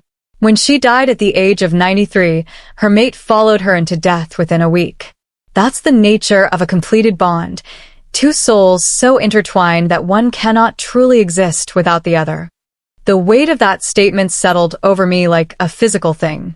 And the other? Moira's expression darkened. The other chose to break the bond. Walked away before it could fully form. Her mate survived, but he was never the same. Hollowed out. Half alive. He exists still, but barely. A cautionary tale about the price of rejecting what fate offers. I slid down my spine. So either I commit completely, or I destroy him. Those are my only choices. No, Rowan said sharply from behind me. I twisted in my chair to look up at him, seeing tension in every line of his body. Moira, you're scaring her. That's not. It doesn't have to be that binary. Doesn't it? Moira challenged, her gaze sharp. You know the truth as well as I do, Rowan. A fated bond, once recognized, cannot be ignored. It will either grow stronger or tear you both apart in trying to deny it. There is no middle ground. Then we'll deal with that when it comes, Rowan said firmly. But right now, Mira needs information, not pressure. She needs to understand what's possible before she can make any decisions about what she wants. Elder Moira regarded him for a long moment, then nodded slowly. Very well. You're right. Forgive an old woman her directness, child. I forget sometimes that not everyone has had centuries to become comfortable with hard truths. She turned her attention back to me. Let me explain what the bond actually does in practical terms. Right now, it's in what we call the recognition phase. You feel drawn to each other. His touch brings you comfort. His presence makes you feel safe. Correct. I nodded reluctantly, unable to deny it. That will intensify over time. The more time you spend together, the stronger the pull will become. Eventually, if you choose to accept the bond, there will be a completion ritual, a formal acknowledgement of the connection. Once that happens, you'll be linked in ways that go beyond the physical.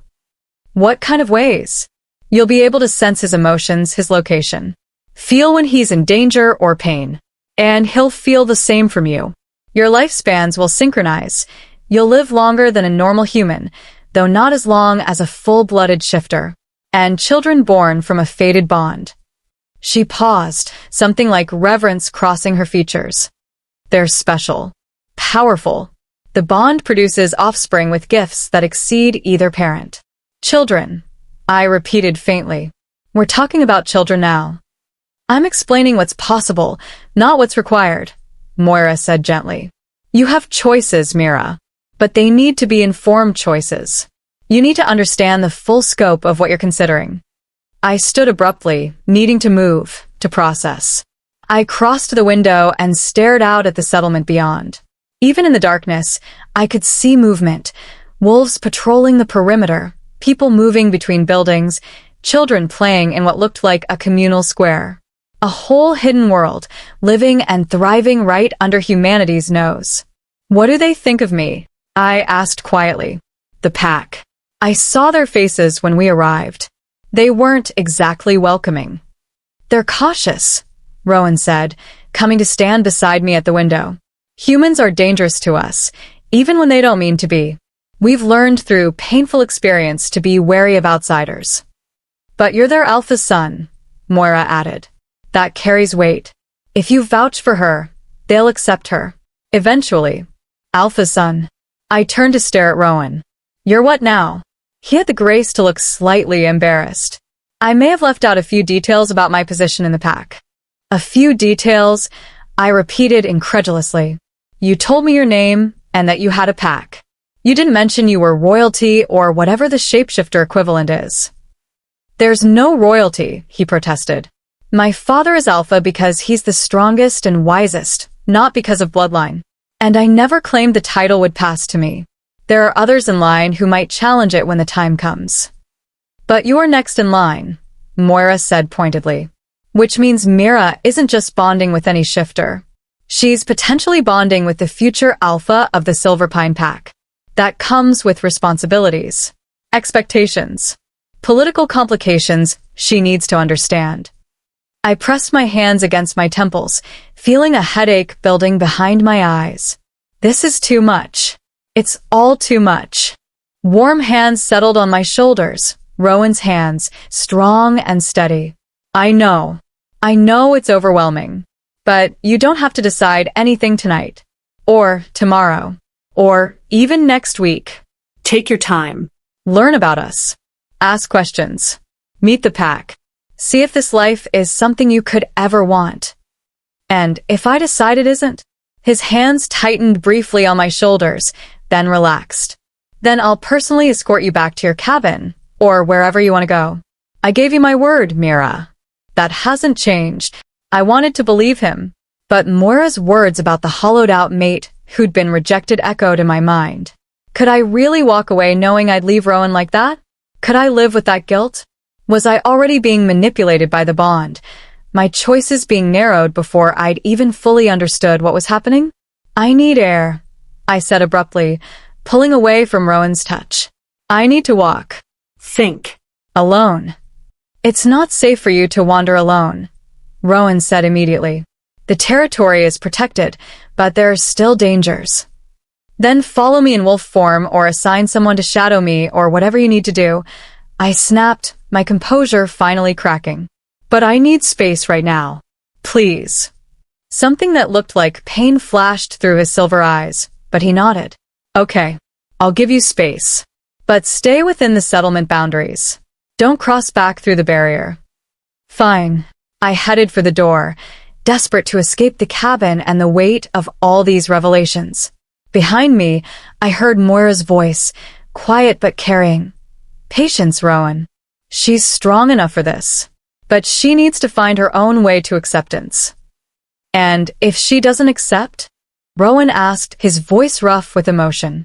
If she chooses to leave? Then you'll survive it. The same way we all survive our losses. Badly, but inevitably. I didn't wait to hear more. I pushed out into the cold night air, welcoming the bite of winter wind against my face, and started walking without any real destination in mind. The settlement was larger than I'd first realized, with dozens of cabins scattered among the trees, connected by paths that glowed faintly with some kind of luminescent moss. It was beautiful in a rustic, otherworldly way, like something out of a fairy tale. I walked without direction, trying to calm the chaos in my mind. Behind me, I could feel a presence, not threatening but watchful. Rowan kept his promise to give me space, while still ensuring my safety. I should have been annoyed. Instead, I found it oddly comforting. God, was this the bond already working on me? Making me dependent? Compliant? I was so lost in my thoughts that I didn't notice the group of women until I nearly collided with them. They'd been standing in a circle near one of the larger cabins, their conversation dying the moment they spotted me. "Sorry," I said, backing up. I wasn't watching where I was going.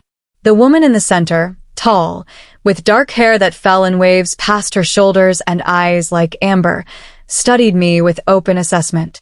She was beautiful in that preternatural way I was starting to recognize as characteristic of shifters, her features too perfect to be entirely human. "You're her," she said, not making it a question. The human. Rowan's supposed mate. The way she said supposed carried enough skepticism to make my hackles rise. "Mira," I corrected. "My name is Mira."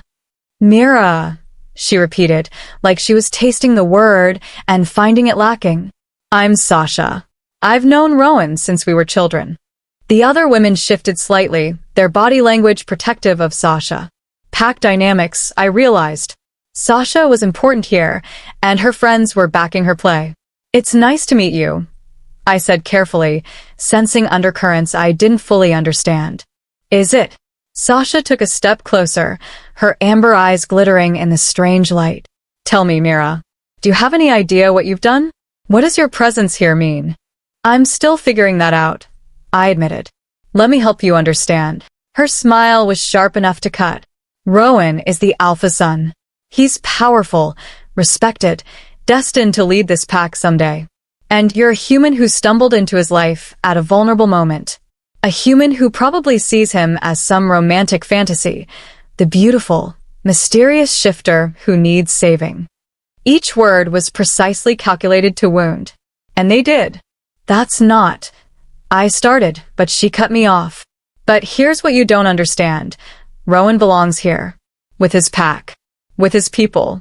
A human mate is a liability, not an asset. You'll age while he stays young. You'll be weak where he needs someone strong. And when the hunters come, and they will come, you'll be the vulnerability they exploit to destroy him." "Sasha." A new voice cut through the tension. An older man emerged from the shadows, his silver hair gleaming in the moonlight.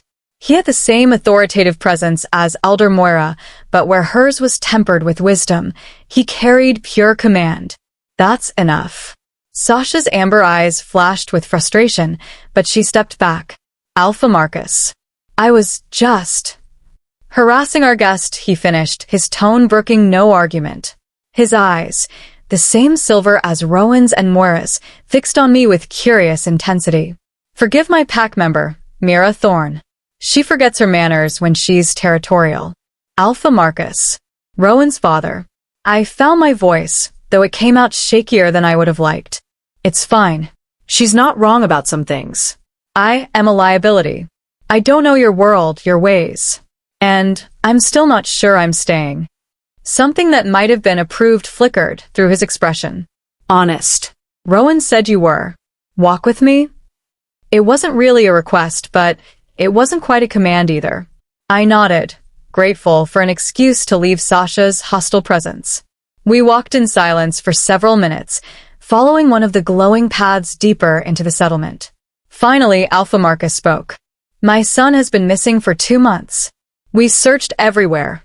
Used every tracking method we possessed. We found evidence of the hunters, signs of a struggle, but no trace of Rowan himself. We'd begun to prepare for the worst." His voice carried a weight of grief that made my chest tighten. "And then he returns with a human woman claiming to be his fated mate. You can imagine the pack's confusion. Their concern." "I can," I said quietly. "And I want you to know I didn't ask for this. I just found an injured wolf in the snow. I couldn't leave him to die." "No," Alpha Marcus agreed. "You couldn't, because that's who you are. Rowan told me everything while you were walking. About your husband's death, your grief, your isolation. You were running from pain when you found my son." "I wasn't running. I was surviving. Sometimes they're the same thing." He stopped walking, turning to face me fully. In the moonlight, the resemblance to Rowan was striking. The same strong features, the same silver eyes, though these held centuries more experience. Mira, I won't pretend that having a human mate isn't complicated. Sasha was crude in her delivery, but she wasn't entirely wrong about the challenges you'd face. Then why are we having this conversation? If you agree with her, why not just ask me to leave? Because, he said simply, I've seen what losing a fated mate does to a shifter, and I won't willingly sentence my son to that fate if there's any chance this bond can work. So, I need to know, are you running toward something with Rowan? Or just running away from your past? The question hit me like a physical blow, stripping away all my defenses and rationalizations. Was I here because of the bond? Because of some genuine connection to Rowan? Or was I just latching onto the first thing that made me feel alive since Marcus died? I don't know, I whispered. I honestly don't know. Alpha Marcus studied me for a long moment, then nodded. That's fair. At least you're not lying to yourself. Stay. Learn about us. Give yourself time to figure out the answer. But Mira? His silver eyes bore into mine. If you ultimately decide to leave, do it cleanly. Don't draw it out. Don't give Rowan false hope. The bond is merciful in one way. It's easier to survive a rejection that comes early than one that comes after months or years of connection. I understand. Good. His expression softened slightly. For what it's worth, I hope you choose to stay. Rowan speaks highly of you. And any woman who can nurse a wounded shifter back to health while weathering storms and facing down hunters has a strength our pack could use. But it has to be your choice, made freely, with full knowledge of what you're choosing. He turned to leave, then paused. One more thing. Sasha's behavior tonight was inappropriate, but her feelings aren't invalid. She and Rowan were close before he disappeared. She'd hoped they might form a pair bond. Your presence has disrupted those hopes. Be patient with her anger, but don't let it drive you away if you decide you want to stay. With that cryptic statement, he disappeared back down the path, leaving me alone with my thoughts and the weight of too many revelations. I sank down onto a nearby bench, letting my head fall into my hands. Rowan had a history with Sasha. Of course he did. He'd lived decades, maybe centuries. Why had I assumed I was the first woman to matter to him? But a fated mate was supposed to be different, wasn't it? Supposed to supersede all other connections? Except I hadn't decided to accept the bond yet.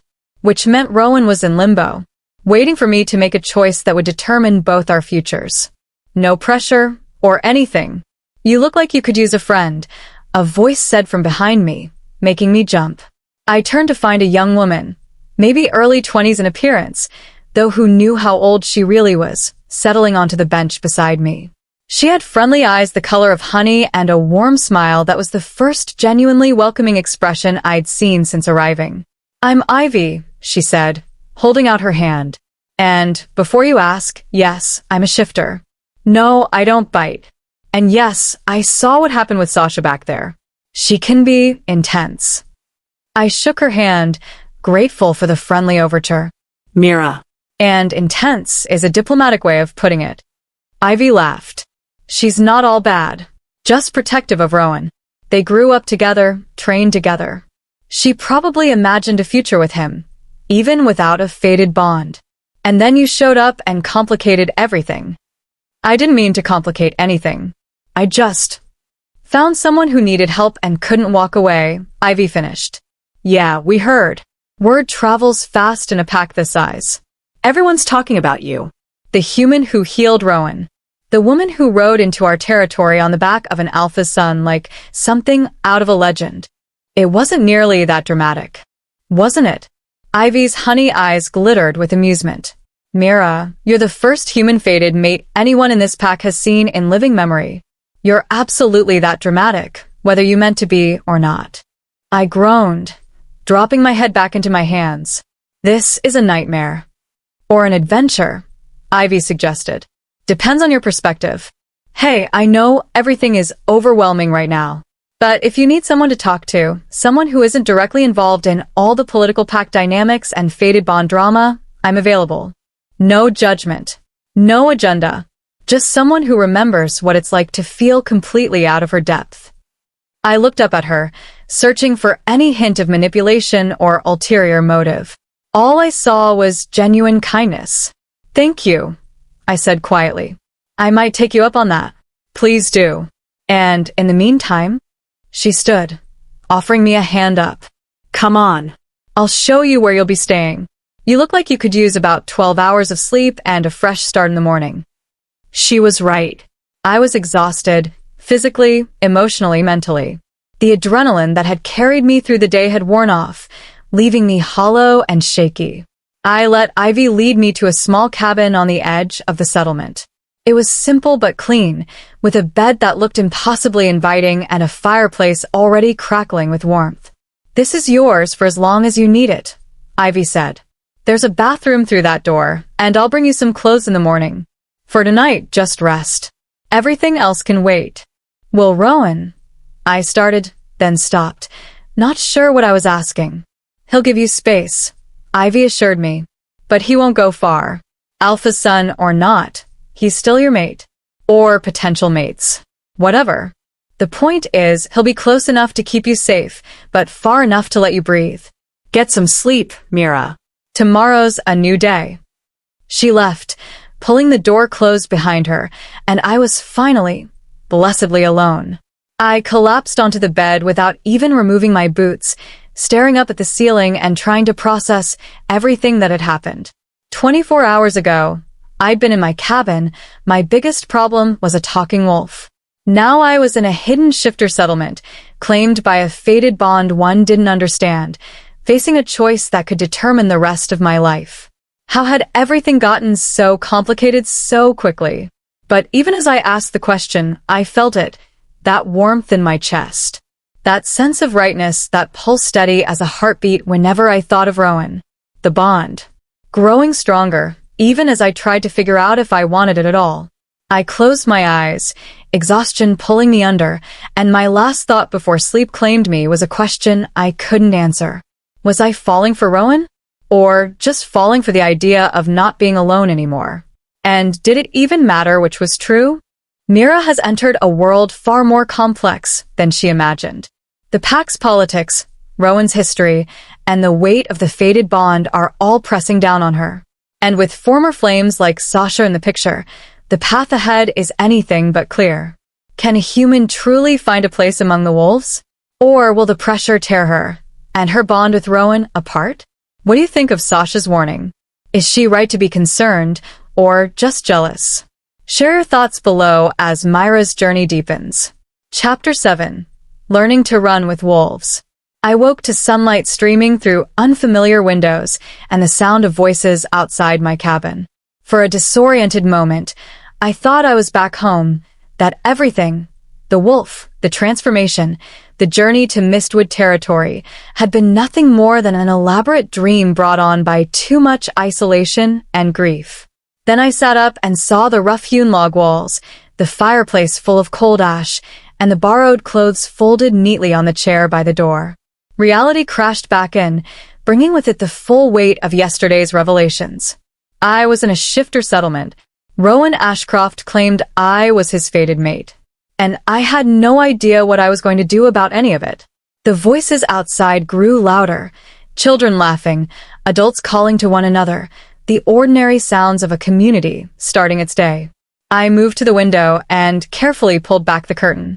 What I saw took my breath away. In the early morning light, Mistwood territory was transformed.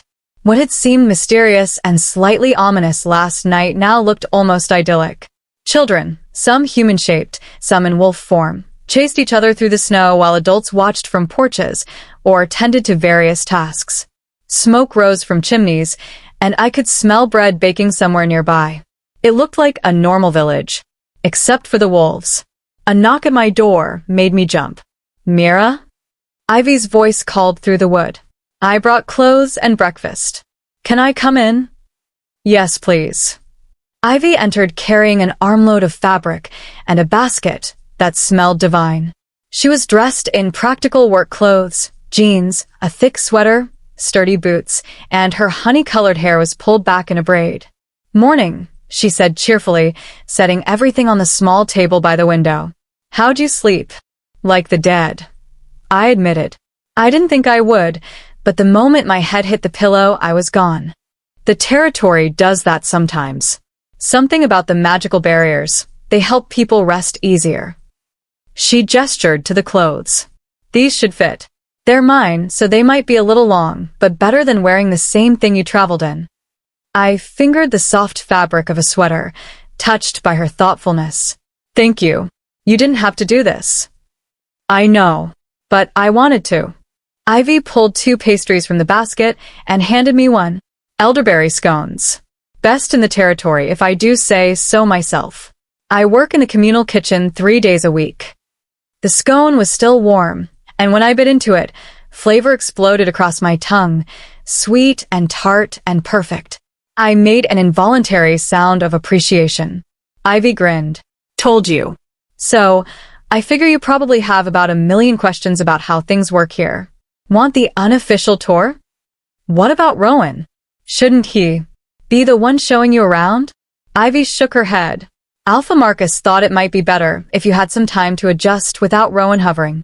The bond makes it hard for him to give you space, apparently. He spent half the night pacing outside your cabin before his father ordered him to bed." The image of Rowan pacing in the darkness, unable to stay away but respecting my need for distance, made something in my chest tighten. "That must have been difficult for him," I said quietly. "Probably. But you needed the space more than he needed to play protector." Ivy finished her scone and brushed crumbs from her hands. "So? Tour? I promise I'm much less intense than Sasha and way more fun than Elder Mira." Despite everything, I found myself smiling. "Okay. Tour. But can I change first?"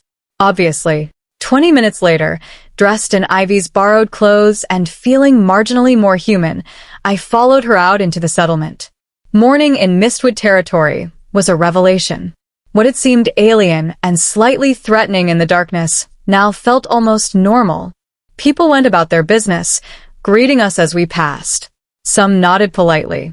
Others stared openly, curiosity evident on their faces.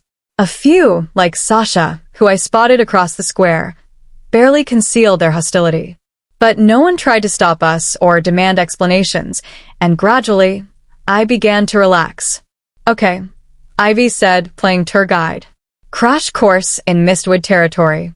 We have about 200 pack members living here permanently, plus another 100 who come and go. That big building there?" She pointed to the largest structure in the settlement. "That's the Great Hall. We gather there for pack meetings, celebrations, and important discussions. You'll probably have to face the full pack there eventually, but let's not think about that right now." "That's not ominous at all," I muttered. Ivy laughed. "You'll be fine. Mostly. Anyway, over there is the communal kitchen where I work. We feed anyone who needs it, which is especially important for the elderly and the families with young pups. Speaking of which..."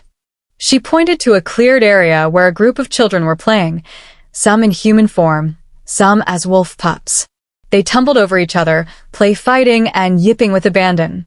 "The young ones shift instinctively until they learn control," Ivy explained. "Usually around age 12 or 13. Before that, emotions can trigger transformations. Fear, anger, excitement. Boom. Suddenly you have a wolf pup instead of a crying toddler." I watched the children, fascinated despite myself. That must be challenging for the parents. You have no idea. But we all help raise the pups. It takes a village, as they say. Literally, in our case. We continued walking, Ivy pointing out various buildings, the Healer's Lodge, the training grounds where warriors practiced, the Elders' Council building where pack business was conducted. It was a fully functioning community, completely self-sufficient and hidden from the human world. "How do you manage it?" I asked. "Living here but also existing in the outside world?" Rowan mentioned most shifters live among humans. "We do, mostly. This is our home base, our safe haven, but many pack members maintain lives in nearby towns. Jobs, relationships, responsibilities. The younger generations especially tend to split their time. The key is balance. Enough integration to avoid suspicion, enough separation to maintain our culture and safety. We'd reached the edge of the settlement, where the forest pressed close and the magical barrier shimmered faintly in the air. That's the boundary, Ivy said, her tone turning more serious. It's protected by wards that have been maintained for centuries. They keep out unwanted visitors and mask our presence from detection. You felt it yesterday when you crossed through? I nodded, remembering that strange tingle of energy. Shifters can pass freely. Humans... She hesitated. Humans can't cross without a shifter escort, and even then, the wards push back. Try to reject them. You only made it through because you were with Rowan, and because the bond marked you as his. So I'm trapped here? Protected here, Ivy corrected gently. There's a difference. But yes, you won't be able to leave on your own. Not until the bond is either fully accepted or, she stopped abruptly. Or broken, I finished. It's okay. You can say it. We stood in uncomfortable silence for a moment. Then Ivy touched my arm, her expression sympathetic. I know this is hard. Everything about your situation is complicated and overwhelming. But for what it's worth, I think you're handling it better than most would. I feel like I'm barely holding it together. Yeah, well, that's still pretty impressive given the circumstances.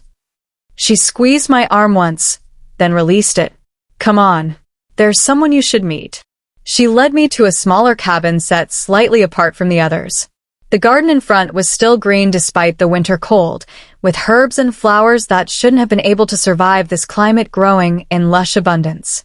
Ivy knocked, and a moment later, the door opened to reveal a woman who looked to be in her 60s, with gray-streaked brown hair and kind eyes that reminded me of my grandmother. Ivy, the woman said warmly, then her gaze shifted to me. And you must be Mira. I'm Celestine, the pack healer. I was hoping you'd visit. Elder Moira mentioned you, I said, shaking her offered hand. She said you could help me understand the bond. Among other things. Come in, both of you. I just made tea. Celestine's cabin was a cross between a library and an apothecary, with dried herbs hanging from the ceiling, books covering every surface, and crystals catching the light from various windowsills. It smelled like chamomile and sage, comforting and clean. She poured tea into delicate cups and settled us at her small kitchen table, studying me with the same assessing look Elder Moira had used, but warmer somehow. Less intimidating. So, she said finally, the first human-fated mate in living memory. How are you adjusting? Terribly, I admitted. I don't understand what's happening to me. What this bond is doing to me. How much of what I'm feeling is real, and how much is just magical manipulation? Celestine nodded as though she'd expected this exact concern. A common fear, and a valid one. Let me start by explaining what the bond actually is, stripped of all the romantic mythology. At its core, the fated bond is a form of recognition magic, ancient, powerful, and extremely rare. It identifies individuals whose essential natures complement each other perfectly. But how does it know? I pressed. How does some cosmic force decide who I'm compatible with?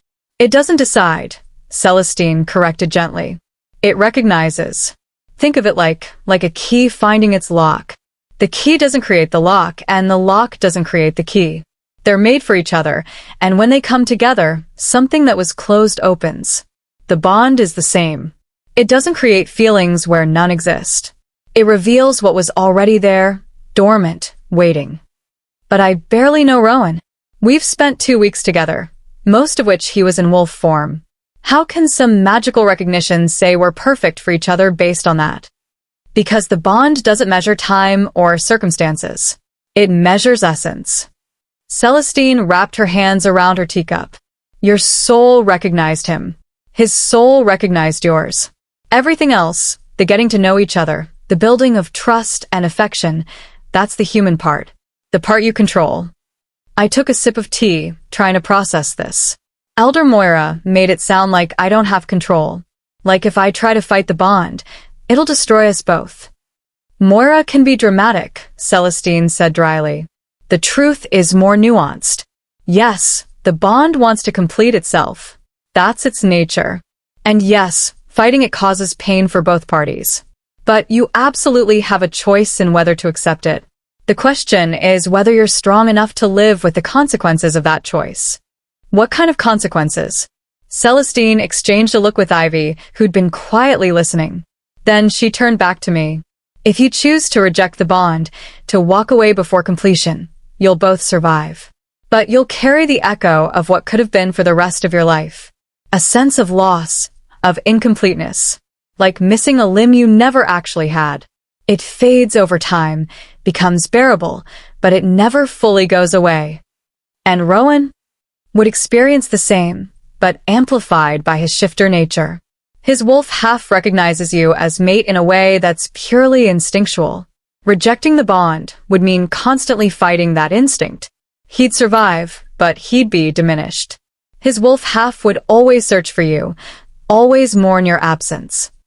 The weight of that responsibility settled on my shoulders like a physical burden.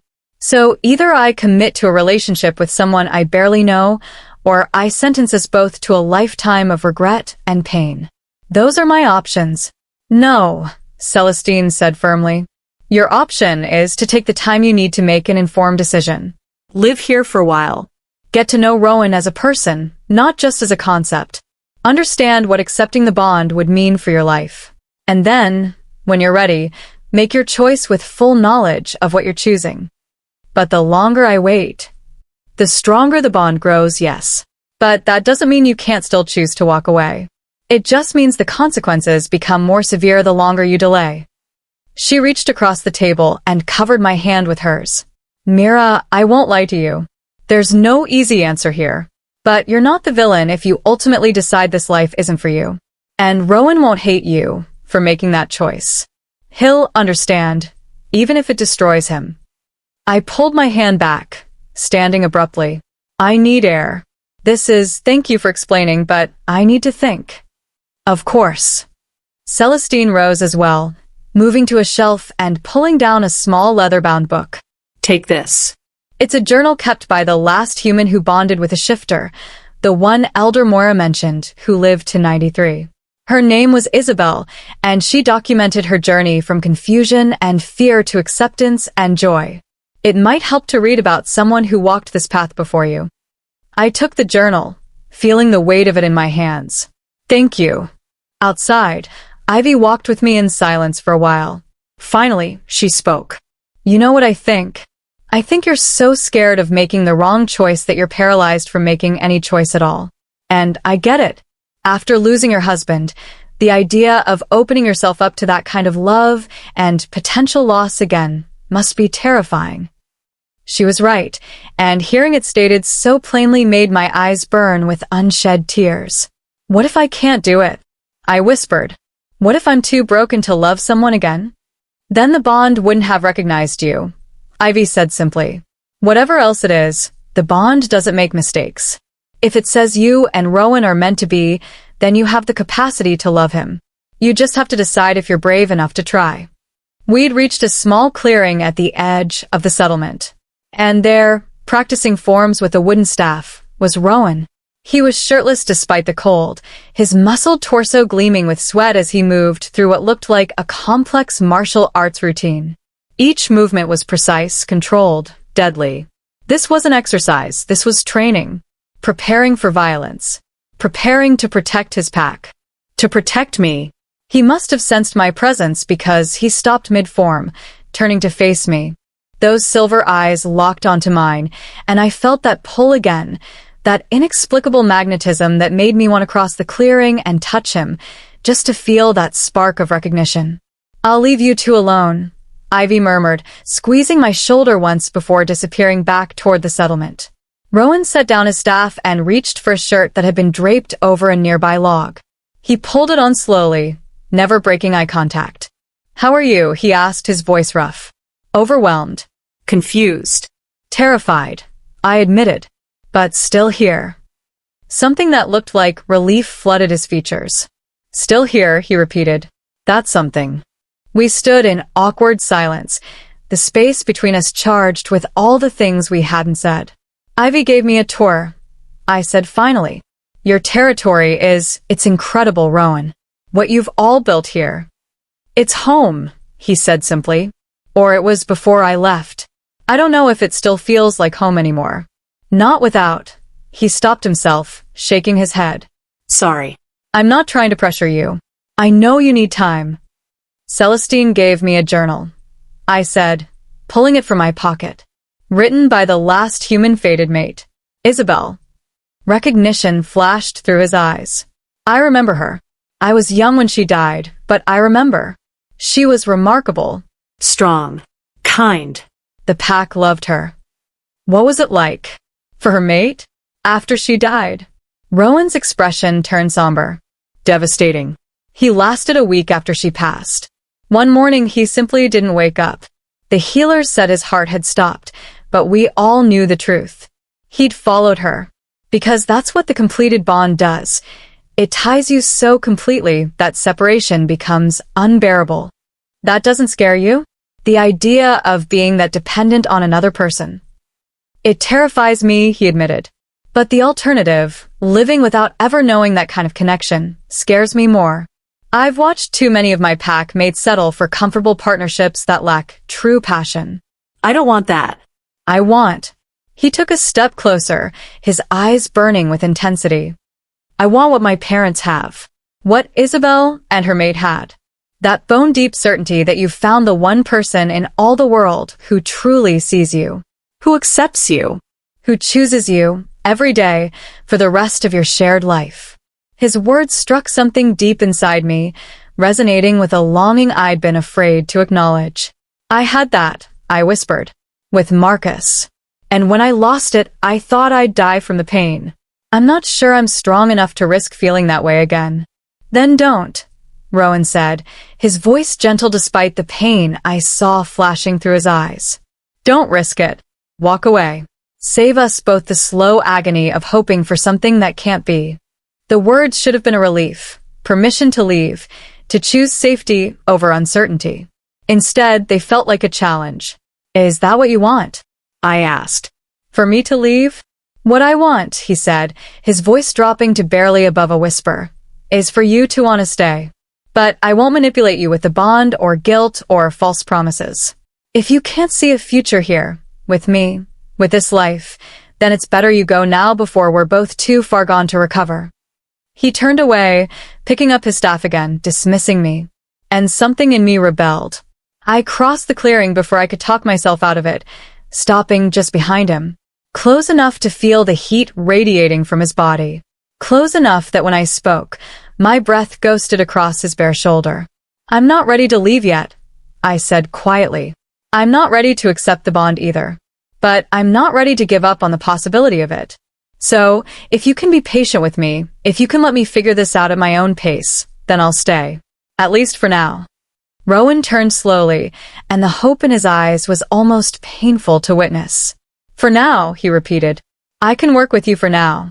His hand lifted, hesitating just inches from my face, asking silent permission. I nodded, barely breathing, and he cupped my cheek with surprising gentleness. That spark flared between us, warm and steady and undeniable. Thank you, he whispered, for giving us a chance. I leaned into his touch, letting myself feel the connection without overthinking it for once. Don't thank me yet, I said. I'm probably going to make this incredibly difficult and complicated. A smile tugged at his lips, the first genuine smile I'd seen from him since his transformation. Mira, everything about us has been difficult and complicated from the moment you found me in that blizzard. Why should this be any different? Despite everything, the fear, the uncertainty, the weight of impossible choices, I found myself laughing. Maybe Ivy was right. Maybe I just needed to be brave enough to try. And maybe, just maybe, that would be enough. Mira is starting to see beyond her fear to the possibility of what the bond could mean. But accepting that possibility means risking her heart again after devastating loss. As she begins to open up to Rowan, the pack watches and waits, some hopeful, others hostile. The path ahead is still uncertain, but for the first time since Marcus's death, Mira is beginning to feel something other than grief. Have you ever had to choose between safety and the possibility of something extraordinary? Share your thoughts as Mira's journey continues to unfold. Chapter 8: Shadows and Secrets. The days that followed fell into an unexpected rhythm. In the mornings, I'd wake to find a basket outside my cabin door, fresh bread, fruit, sometimes flowers. Never a note, but I knew who left them.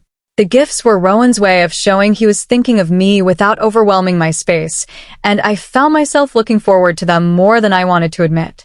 I'd spend the early hours exploring the territory with Ivy, learning the names of pack members, understanding the intricate social dynamics that governed shifter life. Afternoons were often spent in Celestine's cabin, reading Isabel's journal and asking questions about bonds, magic, and what it meant to be human in a world of wolves. And evenings I spent with Rowan. Not formally, not like dates. But somehow we'd find ourselves in the same place, by the fire in the Great Hall, or walking the perimeter paths, or sitting in companionable silence while he carved wood and I sketched in the journal I'd started keeping. We talked about everything and nothing. His childhood in the pack. My life before Marcus. His duties as the alpha son. My abandoned dreams of becoming an artist. The conversations flowed easily, naturally, and I found myself looking forward to them with an intensity that both thrilled and terrified me. Because the more time I spent with Rowan, the harder it became to imagine leaving. A week after my arrival, Ivy convinced me to attend the evening meal in the Great Hall, a communal gathering where the entire pack ate together. I'd been avoiding it, too intimidated by the prospect of facing 200 shifters at once, but she insisted it was time. "You can't hide forever," she'd said, dragging me toward the large building. "Besides, the pack needs to see you as a person, not just an abstract concept. Trust me, it'll help." The Great Hall was exactly what its name suggested, a massive space with soaring ceilings, long wooden tables, and a fireplace large enough to roast an entire deer. Which, based on the smell, was exactly what was happening. The noise level was staggering. Dozens of conversations overlapped, children shrieked with laughter, and somewhere in the back, someone was playing a fiddle. It was chaotic and overwhelming and somehow wonderful, like walking into the world's largest family dinner. The moment I entered, the noise level dropped noticeably. Heads turned in my direction, and I fought the urge to flee back to my cabin. Then Rowan was there, appearing at my side as though summoned by my discomfort. He didn't touch me, didn't crowd me, but his presence steadied me. "You came," he said quietly, pleasure evident in his voice. "Ivy threatened me." "I did not," Ivy protested from behind me. "I strongly encourage." "Same thing." But I was smiling despite my nerves. Rowan guided us to a table near the center of the hall, not the head table where Alpha Marcus and Elder Moira sat with other pack leaders, but close enough to signal I was under his protection. Ivy settled on my other side, and gradually, the normal noise level resumed as people went back to their meals and conversations. But I could still feel eyes on me. Assessing. Judging. "Ignore them," Rowan murmured, passing me a plate loaded with roasted meat, vegetables, and bread. "They're curious. You're the most interesting thing that's happened here in decades." Lucky me. The meal was delicious, and I found myself relaxing as the evening progressed.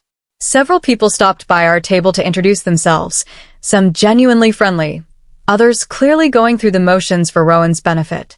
I tried to remember names and faces, but there were too many, and by the end of the meal, they'd all blurred together. Except for Sasha. She'd been sitting at a table across the hall, surrounded by friends, shooting daggers at me with her eyes whenever I glanced in her direction. The hostility radiating from her was palpable, and I couldn't shake the uncomfortable awareness of her attention. "She'll come around," Rowan said, noticing the direction of my gaze. "Eventually." "You sound more confident than I feel." "Sasha's stubborn, but she's not cruel.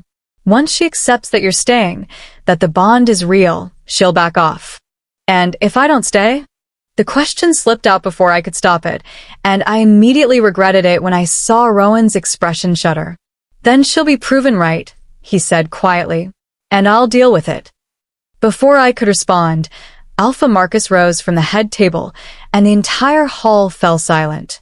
He didn't raise his voice or demand attention. His mere presence was enough to command it. Pack, he said, his voice carrying effortlessly through the space. We have much to discuss tonight. But first, I want to formally acknowledge our guest. His silver eyes found me across the hall. Mira Thorne has been with us for a week now. She saved my son's life, healed him when he was dying, and showed courage in the face of hunters who would have killed her for that mercy. Whatever else she is or may become, she has earned our respect. A murmur rippled through the crowd. Not quite approval, but not outright rejection either. Additionally, Alpha Marcus continued, she is recognized by the fated bond as Rowan's mate. This is rare, precious, and not to be taken lightly by any of us. While the bond remains incomplete, Mira is under pack protection. Anyone who threatens her, directly or indirectly, answers to me personally. The temperature in the room seemed to drop several degrees with that last statement. Message received, mess with me, face the Alpha. I didn't know whether to be grateful or mortified by the public declaration. Alpha Marcus sat, and gradually, conversation resumed. But the dynamic had shifted. People who'd been openly staring now glanced away when I looked in their direction. The hostility I'd felt from some corners seemed to bank, replaced by cautious neutrality. Political maneuvering, I realized. Alpha Marcus had just made it clear that harming me would have consequences. He'd protected me without asking if I wanted that protection. Your father didn't have to do that, I said to Rowan. Yes, he did. It's his job to protect the pack, and you're part of it now, whether the bond completes or not. Besides, Rowan added with a slight smile, he likes you. Trust me, if he didn't, that speech would have been very different. After the meal ended, people began to disperse, some heading home, others gathering in groups to continue socializing. Ivy was pulled away by friends, leaving me alone with Rowan. "Want a walk?" he asked. "Get some air? It's a lot, I know. The pack gatherings." "Yes, please." We stepped out into the cold night, and I breathed deeply, grateful for the quiet after the chaos of the great hall. The settlement was beautiful under moonlight, with that strange luminescent moss casting everything in a soft, ethereal glow. We walked in silence for a while, following one of the perimeter paths. Finally, Rowan spoke. "Can I ask you something? And will you promise to answer honestly?" My stomach tightened with apprehension. "That depends on the question. Are you staying because you want to? Or because you feel obligated?" I stopped walking, turning to face him. "That's not a fair question." "Why not?" "Because I don't know the answer," I admitted. "Rowan, I like you. More than I expected to. These past days getting to know you have been good. But I can't separate what I'm feeling from what the bond is making me feel. How do I know if this is real or just magical manipulation?" "You think the bond is making you like me?" He sounded almost amused. "Isn't it?" No. He took a step closer, and in the moonlight, his silver eyes were luminous. The bond recognizes compatibility. It creates connections. But it can't manufacture genuine affection. If you like me, Mira, it's because of who I am, not because of what the bond demands. How can you be sure? Because I know what the bond feels like from my side. And I know what genuine attraction feels like. They're not the same thing. He reached out, tucking a strand of hair behind my ear in a gesture that was becoming familiar. "I'm drawn to you, because of the bond, yes. But I like you because you're strong and stubborn and surprisingly funny when you're not overthinking everything. Because you saved my life when you had every reason to leave me to die. Because you're brave enough to be here, in this completely alien world, trying to make sense of impossible choices." His words warmed something inside me, pushing back against the doubt and fear. "I wish I felt that brave," I whispered. "You are. You just haven't seen it yet." He was standing so close now that I could feel his body heat, could see the faint scar on his jaw that I'd noticed during his time as a wolf. The pull between us was magnetic, undeniable. I swayed forward, drawn by instinct or bond or genuine desire. I no longer knew which, and was starting not to care. Rowan's breath caught, his hand moving to cup my face with heartbreaking gentleness. Mira, he breathed, my name a question and a prayer. I was about to close the distance between us, to finally find out what it would feel like to kiss him, when a howl split the night, sharp, urgent, laced with warning. Rowan's entire body tensed, his head snapping toward the sound. Around us, lights began appearing in cabin windows. People emerged onto porches, their expressions alert. What is it? I asked, fear spiking through me. Perimeter alarm. Rowan's voice had changed, taken on a harder edge. Something's crossed into our territory. Something that shouldn't be here. Before I could respond, 3 wolves appeared from the tree line, running flat out toward the settlement. They shifted mid-stride, the transformation happening so quickly I barely registered it, and suddenly 3 naked men stood before us, breathing hard. Alpha Sun, one of them gasped. The wards.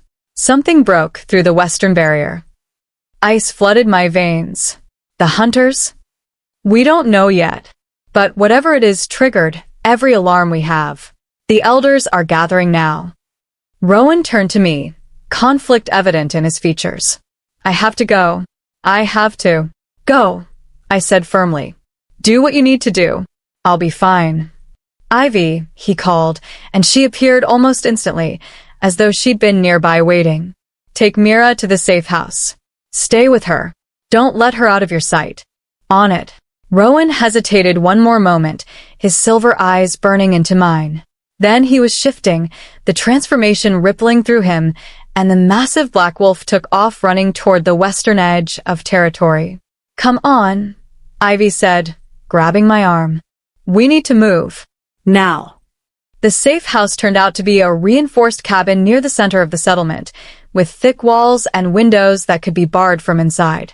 Ivy ushered me in along with several other women and children, non-combatants, I realized. The vulnerable members of the pack. What's happening? A young mother asked, clutching her daughter close. Is it an attack? We don't know yet, Ivy said, her usual cheerfulness replaced by grim efficiency. She moved around the room, checking the windows, ensuring the door was properly secured. But we're safe here. The warriors will handle it. I moved to one of the windows, peering out through the narrow gap. The settlement had transformed into organized chaos, warriors in both human and wolf form taking up defensive positions, elders directing them with hand signals and short commands. And at the center of it all I saw Rowan. Even in wolf form, he was distinctive, larger than most, his black fur gleaming in the moonlight. He moved with authority, clearly coordinating the defense. This was the Alpha Sun, I realized. Not the gentle man who carved wood and talked with me by firelight, but a warrior. A leader. He'll be okay, Ivy said softly, appearing at my shoulder. Rowan's one of our best fighters. Whatever's out there, he can handle it. You don't know that. I know him, and I know he'd tear apart anyone or anything that tried to get to you. The protectiveness in her voice surprised me. I glanced at her, seeing genuine affection in her expression. You care about him, like a brother. He is like a brother, Ivy confirmed. I grew up in this pack. Rowan taught me to shift, to hunt, to fight. He's family, which means if you hurt him, I'll be very cross with you. Despite the tension, I found myself smiling slightly. Noted. We waited in tense silence, the minutes stretching into what felt like hours. The children had been put to bed in an interior room, but the adults remained awake, listening for any sound that might indicate danger. Finally, as dawn began to lighten the sky, the all-clear signal sounded, a series of short howls that made everyone in the safe house visibly relax. Ivy unbarred the door, and we stepped outside to find warriors returning to the settlement. Most looked exhausted, but unharmed. I scanned the crowd frantically, searching for Rowan. There. He emerged from the tree line in human form, wearing pants someone must have brought him, his face grim. He was talking intently with Alpha Marcus and Elder Moira, gesturing toward the western border. He looked up, his eyes finding mine across the distance, and relief flooded his features so intensely it took my breath away.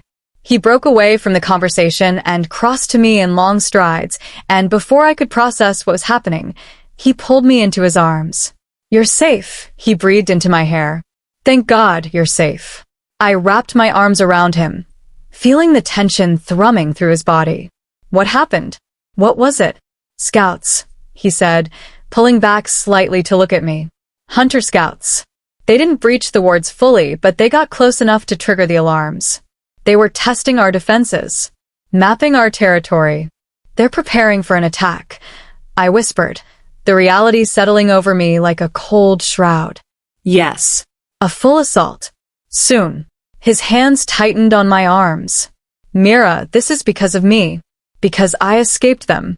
Because they know I'm here and that you're here. They want us both. Then we fight them," I said, surprised by the steadiness in my own voice. You. The pack. "We fight them together." "You don't understand. These aren't ordinary humans. They have magic. Weapons designed specifically to kill shifters. Experience hunting my kind for generations. When they come, and they will come, it's going to be a war." "Then teach me," I said impulsively. "Teach me how to defend myself. How to fight. I won't be helpless when they attack. I won't be a liability."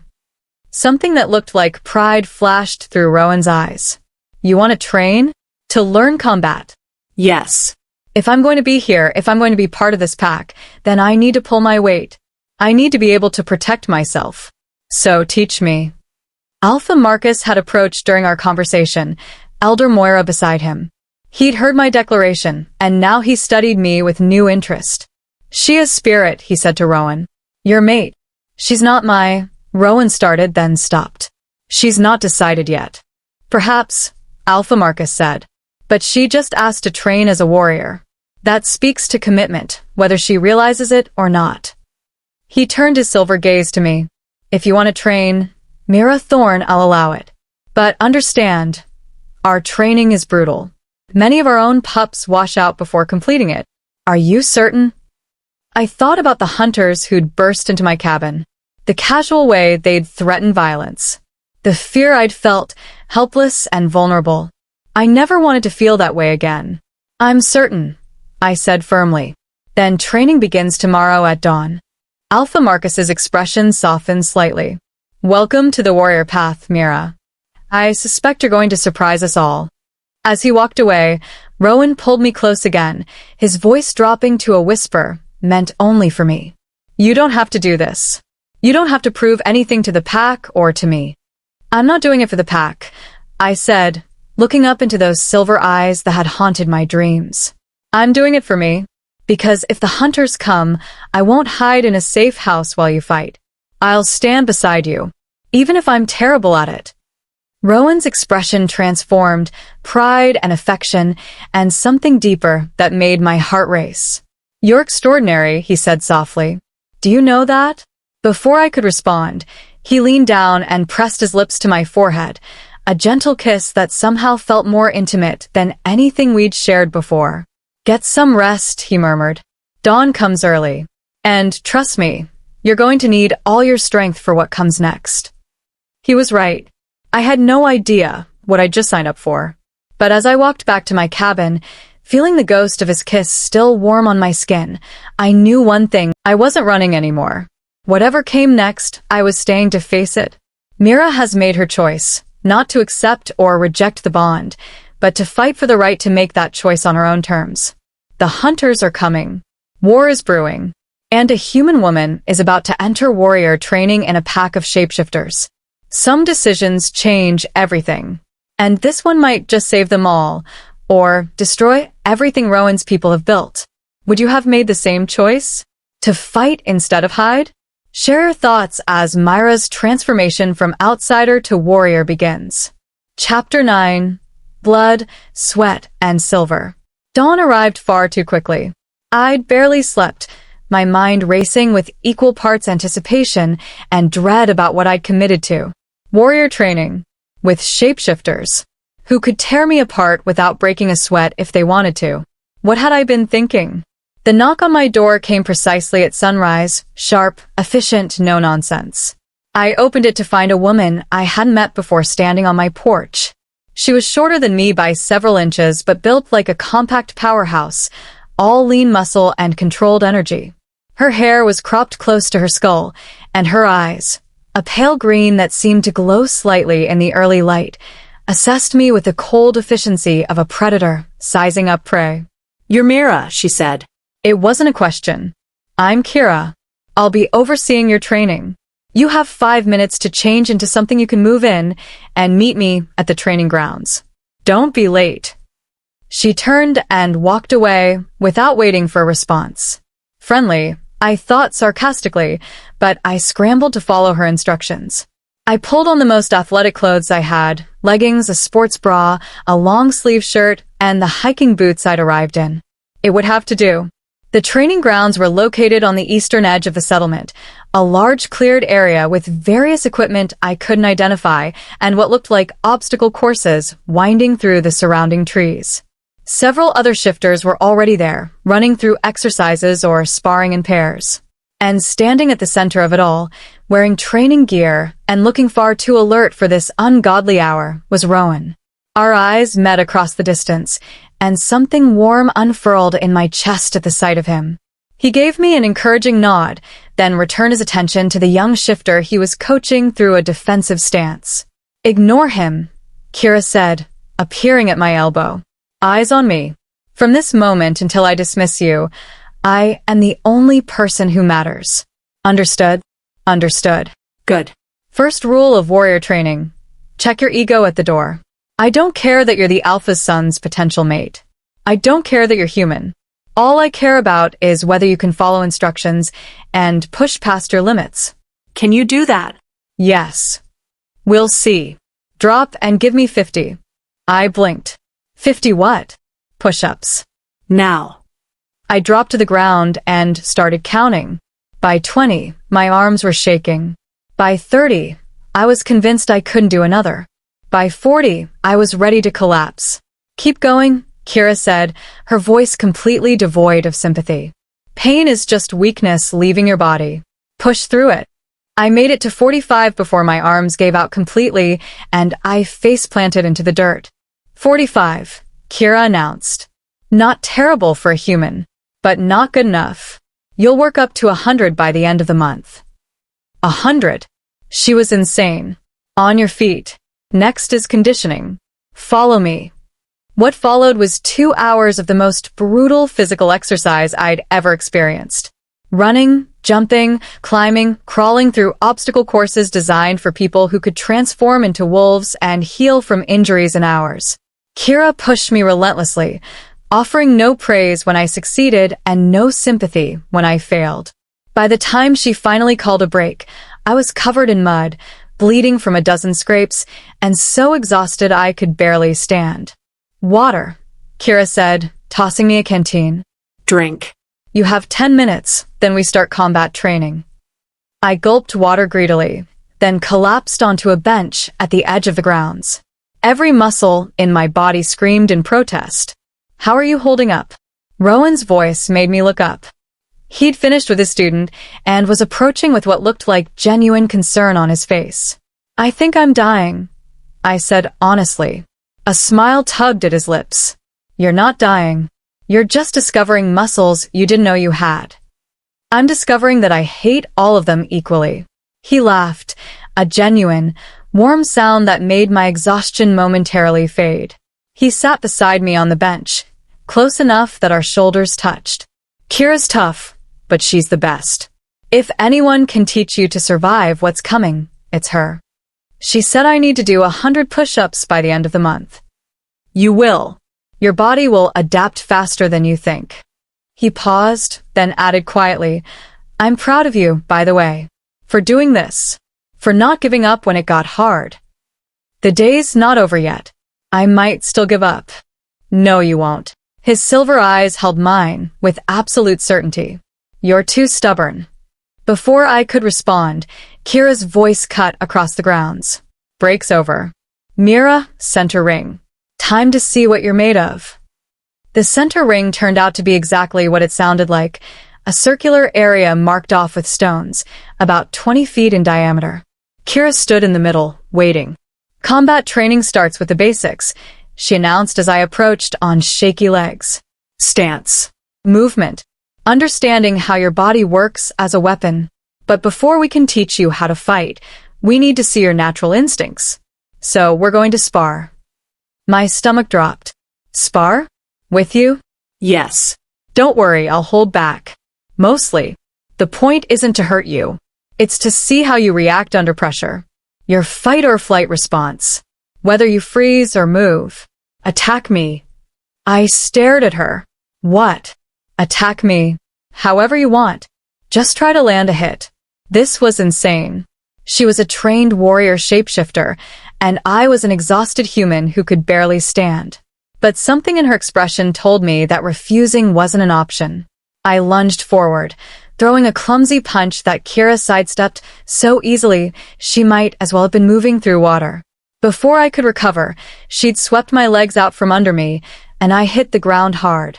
Predictable, she said. You telegraphed your intention 3 seconds before you moved. Again. I struggled to my feet and tried again. And again. And again. Each time, Kira evaded effortlessly and put me on the ground with minimal effort. Each time, I was slower to get up, more frustrated, more exhausted. You're thinking too much, she said after my 10th failed attempt. You're treating this like a puzzle you can solve intellectually. But fighting isn't intellectual. It's instinct. Stop thinking. Feel. React. Move. She attacked me this time, a quick jab toward my face that I barely managed to block, followed by a sweep that I somehow jumped over. My body was moving before my mind could catch up, pure survival instinct taking over. Better. Kira circled me like a predator. That's what I want to see. Stop being polite. Stop being careful. If someone's trying to hurt you, hurt them back. Harder. She came at me again, and this time I didn't think. I ducked under her punch, drove my shoulder into her midsection, and actually managed to knock her back a step. It wasn't much, but it was something. Yes. Kira's face split into a fierce grin. There it is. That's the warrior inside you. Now we have something to work with. By the time training ended 3 hours later, I could barely walk. Kira had worked me through basic stances, simple strikes, and defensive movements until everything blurred together in a haze of pain and exhaustion. Same time tomorrow, she said, dismissing me. And Mira? Eat protein. Sleep as much as you can. Your body needs fuel to recover. I limped back toward my cabin, every step agony. About halfway there, Rowan appeared at my side, offering his arm for support. Come on, he said gently. Let's get you to Celestine. She'll have something for the soreness. I don't need. I started, but my leg chose that moment to buckle, and only his quick reflexes kept me from face planting. Right. No help needed. Got it. His tone was amused, but his touch was gentle as he helped me walk. You're allowed to lean on people sometimes, you know. I'm trying to prove I can do this. That I'm not weak. Mira, you trained for 5 hours straight with one of our toughest warriors. You pushed yourself past the point where most humans would have quit. No one thinks you're weak. Least of all me. His words warmed something inside me, pushing back against the voice in my head that said I wasn't good enough, strong enough, brave enough for this world. Celestine's cabin was blessedly warm, and the healer took one look at me and immediately started preparing something that smelled like pine and eucalyptus. Warrior training, she said, shaking her head. Every time. They always come to me looking like they've been trampled by a herd of elk. She handed me a steaming mug. Drink this. It'll help with the inflammation and muscle pain. And then you're going to soak in a hot bath with these herbs while I work on those scrapes. The drink tasted terrible, but almost immediately, I felt warmth spreading through my limbs, easing the worst of the pain. Celestine guided me to a small room off the main cabin where a large wooden tub was already being filled with hot water. I'll give you privacy, Rowan said, starting to leave. Stay, I said, surprising myself. Just on the other side of the door. I don't want to be alone right now. Something soft and warm passed through his expression. Of course. An hour later, clean and dressed in fresh clothes Celestine had provided, I felt almost human again. The hot bath and whatever magical herbs she'd used had worked wonders, leaving me sore but functional. Rowan was waiting in the main room, whittling a piece of wood. He looked up when I emerged, and his eyes traveled over me with an intensity that made my breath catch. "Better?" he asked. Much. "Your healer is a miracle worker. She's had a lot of practice." He set down his carving. I noticed it was taking the shape of a wolf, and stood. "Hungry? I thought I could bring dinner to your cabin. Let you rest somewhere comfortable." The offer was casual, but something in his tone made it feel weighted with significance. Dinner. Alone. In my cabin. Was I ready for that? "Okay," I heard myself say. "That sounds good." 2 hours later, we sat on the floor of my cabin, a simple meal of stew and bread spread between us, the fire crackling warm in the hearth. It felt intimate in a way our previous time together hadn't. Maybe because we were alone, or maybe because of what had happened today. "Can I ask you something?" I said, setting down my bowl. "About the bond." Rowan tensed slightly, but nodded. "Anything." Celestine said that if the bond completes, I'll live longer than a normal human. "How much longer?" "It depends on the individuals involved. But typically, a human bonded to a shifter will live to around 200 years. Aging slows dramatically after the completion ritual. 200 years. The number was staggering. "And you? How long will you live?" "Shifters typically live 400 to 500 years. My father is approaching 400 now.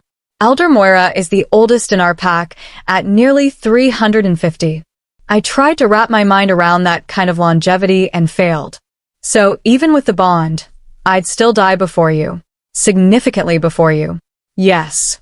His voice was quiet, heavy with something that might have been grief. "It's one of the complications of cross-species bonds. But Mira, the alternative, living a normal human lifespan and never knowing this connection, that would be worse. At least this way, we'd have centuries together instead of decades." "Centuries," I repeated. I can't even imagine it." "Neither could I before I met you. I've lived over 100 years already, and none of it felt particularly meaningful. I existed. I trained. I served the pack. But I wasn't really living." He shifted closer, his silver eyes reflecting firelight. "And then I woke up blind and broken in a stranger's cabin, and suddenly every moment felt precious. Every conversation, every shared silence, every time you touched me, it all mattered in a way nothing had before." His words struck something deep inside me, resonating with feelings I'd been afraid to acknowledge. "I feel it too," I whispered. "This pulls between us. And it terrifies me, Rowan. Because what if it's just the bond? What if we complete it and discover we don't actually like each other? That we were forced together by magic and circumstance? Then we'd figure it out," he said simply. Together. "But Mira, I need you to understand something." He took my hand, his thumb tracing circles on my palm. "The bond didn't create what I feel for you. It recognized something that was already there. Some essential compatibility that would have drawn us together even without magical intervention. The bond just sped up the timeline, made us aware of possibilities that might have taken years to discover naturally." "How can you be so sure?" "Because I know what attraction without connection feels like. I've had relationships. Some brief, some longer. Some I cared about deeply. But none of them felt like this. Like I'd been waiting my entire life for someone without knowing I was waiting. Until you." His words wrapped around my heart, warm and terrifying in equal measure. "I don't know if I'm ready," I admitted. "To complete the bond. To commit to forever with someone I've known for barely a month." "I know. And I'm not asking you to be ready. I'm just asking you to consider the possibility. To keep your heart open to what this could become." He lifted my hand and pressed a kiss to my knuckles, a courtly gesture that somehow felt more intimate than anything we'd shared. "Take all the time you need. I'll wait. Whether it's days or months or years. You're worth waiting for." Tears pricked at my eyes, and I blinked them back fiercely. "You're making this very difficult." "Good." You made surviving that attack very difficult for me. Seems only fair. Despite everything, I laughed. And then, because the moment felt right, because I was tired of being afraid, I leaned forward and kissed him. It was gentle, tentative, just a soft press of lips that lasted barely 3 seconds before I pulled back, heart racing. Rowan's eyes had widened, his expression stunned. Mira, don't read too much into it, I said quickly, already regretting my impulsiveness. I wanted to know what it felt like. That's all. But the truth was, it had felt like coming home. It had felt like everything the bond had promised, and more. And that terrified me more than anything else. Rowan's expression softened with understanding. No pressure. No expectations. Just, thank you. Trust me enough to try. We finished our meal in companionable silence, but something had shifted between us. Some invisible line had been crossed, and there was no going back to the comfortable distance we'd been maintaining. When Rowan finally left for the night, he paused at the door, looking back at me with an intensity that stole my breath. Sleep well, Mira. And tomorrow, when training gets hard, remember, you're stronger than you think.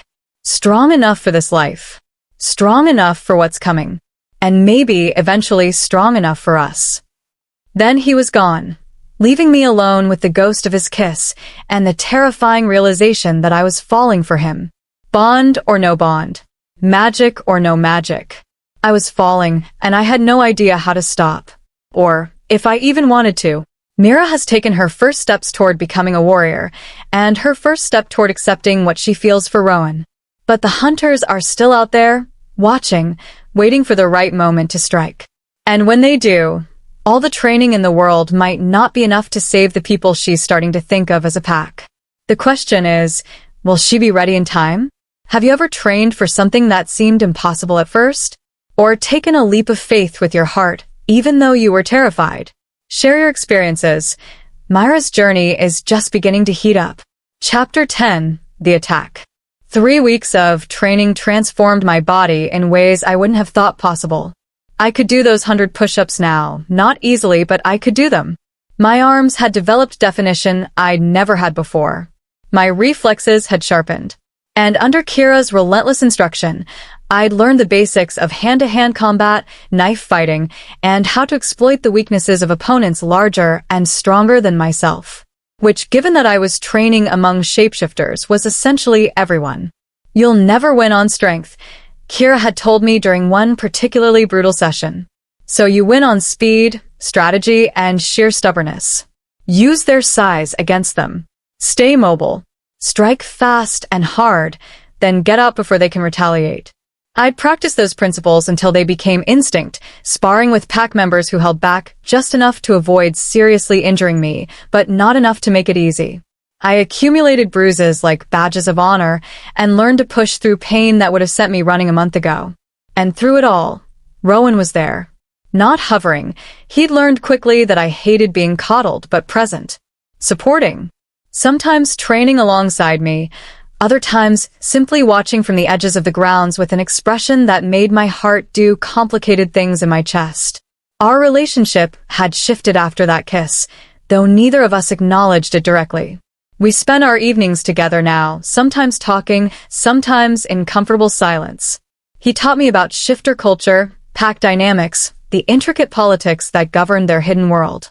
I told him stories about my life before, about Marcus, about the art I'd abandoned after his death. You should start drawing again, Rowan said one evening as we sat by the fire in the Great Hall. I've seen your sketches in that journal you carry. You're talented. I haven't felt inspired in a long time. Maybe you just needed to find something worth creating again. He looked at me as he said it, and the implication was clear. The bond between us was growing stronger daily. I could feel it now, a constant awareness of where he was, even when I couldn't see him. A warm pulse in my chest that brightened when he was near and dimmed when he was away. It should have felt invasive, this connection, but instead it felt right. Like I'd been walking around with a piece of myself missing and only now realized it had been found. But I still hadn't agreed to complete the bond. Still hadn't made that final commitment. Because I was terrified of losing myself completely. of becoming so intertwined with another person that I'd ceased to exist as an individual. I'd watched it happen to friends, women who'd disappeared into relationships, their identities consumed by their partners. I wouldn't let that happen to me. Not again. Not even for Rowan. The attack came on a Tuesday morning, just as dawn was breaking. I was already at the training grounds, working through the conditioning routine that had become my pre-breakfast ritual when the first alarm howled through the settlement. But this wasn't like the false alarm 3 weeks ago. This was different. Multiple voices crying out in distress, overlapping, desperate. The perimeter had been breached. In multiple locations. Kira appeared instantly, her face grim. Mira, safe house. Now. No, I said, surprised by the firmness in my own voice. You trained me for this. I'm not hiding. You've had 3 weeks of training. These are experienced hunters with weapons designed to kill shifters. You'll be slaughtered. Then I'll die fighting instead of cowering. I grabbed the knife Kira had given me for training. Real silver, she'd said, one of the few metals that could actually harm a shifter in wolf form. Where do you need me? Kira stared at me for a long moment, conflict warring in her pale green eyes. Then she nodded sharply. Eastern perimeter. They're trying to flank us through the forest. You'll pair with Ivy, she can shift if needed, and you can watch each other's backs. But Mira? Her expression turned fierce. If you're going to fight, then fight. No hesitation. No mercy. These people want to kill us. Kill you. Don't give them the chance. Understood. The settlement had erupted into controlled chaos. Warriors rushed to defensive positions while elders herded children and non-combatants toward the reinforced safe houses. I spotted Rowan near the western edge, already in wolf form, coordinating a group of fighters. Our eyes met across the distance, and I felt his fear spike through the bond. Fear for me, anger that I wasn't hiding, pride that I was choosing to fight. Then Ivy was grabbing my arm, pulling me toward the eastern edge. Stay close to me. Keep your back to mine when possible. And if I shift, don't panic. I'm still me, still protecting you. Got it. We took up position behind a fallen log that offered some cover, our eyes scanning the forest beyond the settlement's edge. For several heartbeats, nothing moved. Then I saw them, shadows flickering between trees, too calculated to be animals, too numerous to be anything but an organized assault. Here they come, Ivy breathed. The first hunter emerged from the tree line, and I got my first clear look at what we were facing. He was dressed in tactical gear, a crossbow in his hands loaded with what looked like silver-tipped bolts. Behind him, more hunters appeared, at least a dozen that I could see, probably more hidden in the forest. They'd brought an army. Now, someone shouted, and the hunters attacked. Crossbow bolts flew through the air, silver gleaming in the early morning light. Several found their marks. I heard cries of pain as shifters were struck. But the pack didn't retreat. They charged forward, warriors in both human and wolf form crashing into the hunters' lines with devastating force. It was brutal, primal, nothing like the controlled sparring I'd practiced. This was war. A hunter broke through the main line, heading directly toward our position. Ivy shifted in a heartbeat, her human form rippling into that of a russet-colored wolf, and leaped forward to intercept him. The hunter was ready. He fired his crossbow point-blank, the silver bolt catching Ivy in the shoulder. She yelped, a sound of pain that made my heart clench, and fell. Without thinking, I charged. The hunter was reloading, his attention on Ivy, and he didn't see me coming until my knife was already driving toward his kidney, a vulnerable spot Kira had drilled into me relentlessly. He twisted at the last second, and my blade caught his side instead, drawing blood but not incapacitating him. He swung at me with his crossbow, the heavy weapon catching me across the face and sending me sprawling. Stars exploded across my vision. Blood filled my mouth. But Kira's voice echoed in my head, stay mobile. Keep moving. Never let them pin you down. I rolled away as the hunter tried to stomp on my head, came up in a crouch, and drove my knife up through his boot into his foot. His scream was satisfying. He fell, clutching his ruined foot, and I grabbed his crossbow.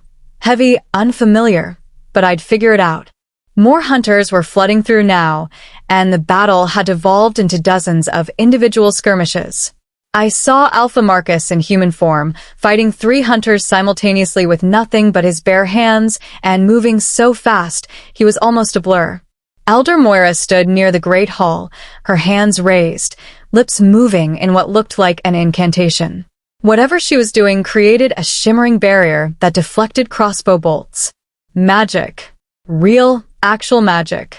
A wolf's agonized howl cut through the chaos, and I turned to see a hunter standing over a fallen black-furred body, raising a silver blade for a killing blow. Rowan. Terror and rage flooded through me in equal measure. I didn't think so. Didn't hesitate. I raised the crossbow, aimed at the hunter's center mass, and fired. The bolt took him the chest, and he went down hard. The black wolf, Rowan, struggled to his feet, favoring one leg where silver had clearly penetrated. His silver eyes found mine across the battlefield, wide with shock and something that might have been awe. I just killed someone. A human being. To save Rowan's life. The reality of it threatened to overwhelm me, but there was no time to process. Another hunter was charging toward me, and I dropped the crossbow, drawing my knife again. This hunter was bigger, more experienced. He caught my wrist easily, twisting until pain shot at my arm, and I dropped the blade. His other hand closed around my throat, lifting me off my feet. "The human mate," he said, his breath hot against my face. "Sullivan will pay extra for you alive." Black spots danced across my vision as his grip tightened. I clawed at his hand uselessly, my training deserting me in the face of raw panic. Then a massive black wolf crashed into us from the side, and suddenly I was falling, gasping for air as my attacker was torn away from me. Rowan, it had to be Rowan, was a whirlwind of teeth and claws and righteous fury. The hunter who'd been strangling me didn't stand a chance. It was over in seconds, brutal and efficient and absolutely terrifying.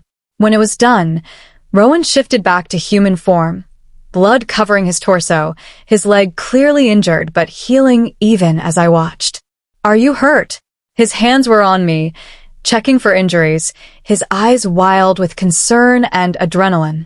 "I'm okay," I managed, my voice hoarse. "I'll live. Mira, you saved my life." That hunter would have. He broke off, pulling me against his chest in a fierce embrace. "Thank you. God, thank you." I clung to him, shaking now that the immediate danger had passed, the reality of what I'd done crashing over me. I'd killed someone. The battle was winding down. The hunters who weren't dead or captured were retreating back into the forest, and pack warriors pursued them to ensure they didn't regroup. Bodies littered the ground, mostly hunters, but some shifters too. The casualties of war. "We need to help the wounded," I said, pulling back from Rowan's embrace. "Celestine, she'll need assistance." "Mira, I can't think about it right now." I cut him off, knowing what he was about to say. "If I think about what I just did, I'll fall apart. So I need to be useful. I need to help. Please." Understanding flickered in his eyes, and he nodded. "Okay, let's go." The next several hours passed in a blur of blood and pain and desperate attempts to save the wounded. Celestine's cabin had been transformed into a field hospital, with injured shifters laid out on every available surface. The healer moved among them with practiced efficiency, prioritizing the most severe cases, calling out orders to those of us trying to help. I had no medical training, but I could follow instructions, applying pressure to wounds, helping hold patients still while silver was extracted, offering water to those who could drink. It was gruesome work. Several times, I had to step outside to vomit or simply breathe, overwhelmed by the carnage. But each time, I forced myself back inside. These people had fought for their home. The least I could do was help them survive. Ivy was among the wounded, the silver bolt having done more damage than initially apparent. Celestine worked on her for what felt like hours, her face grim. "Will she live?" I asked quietly. "Yes."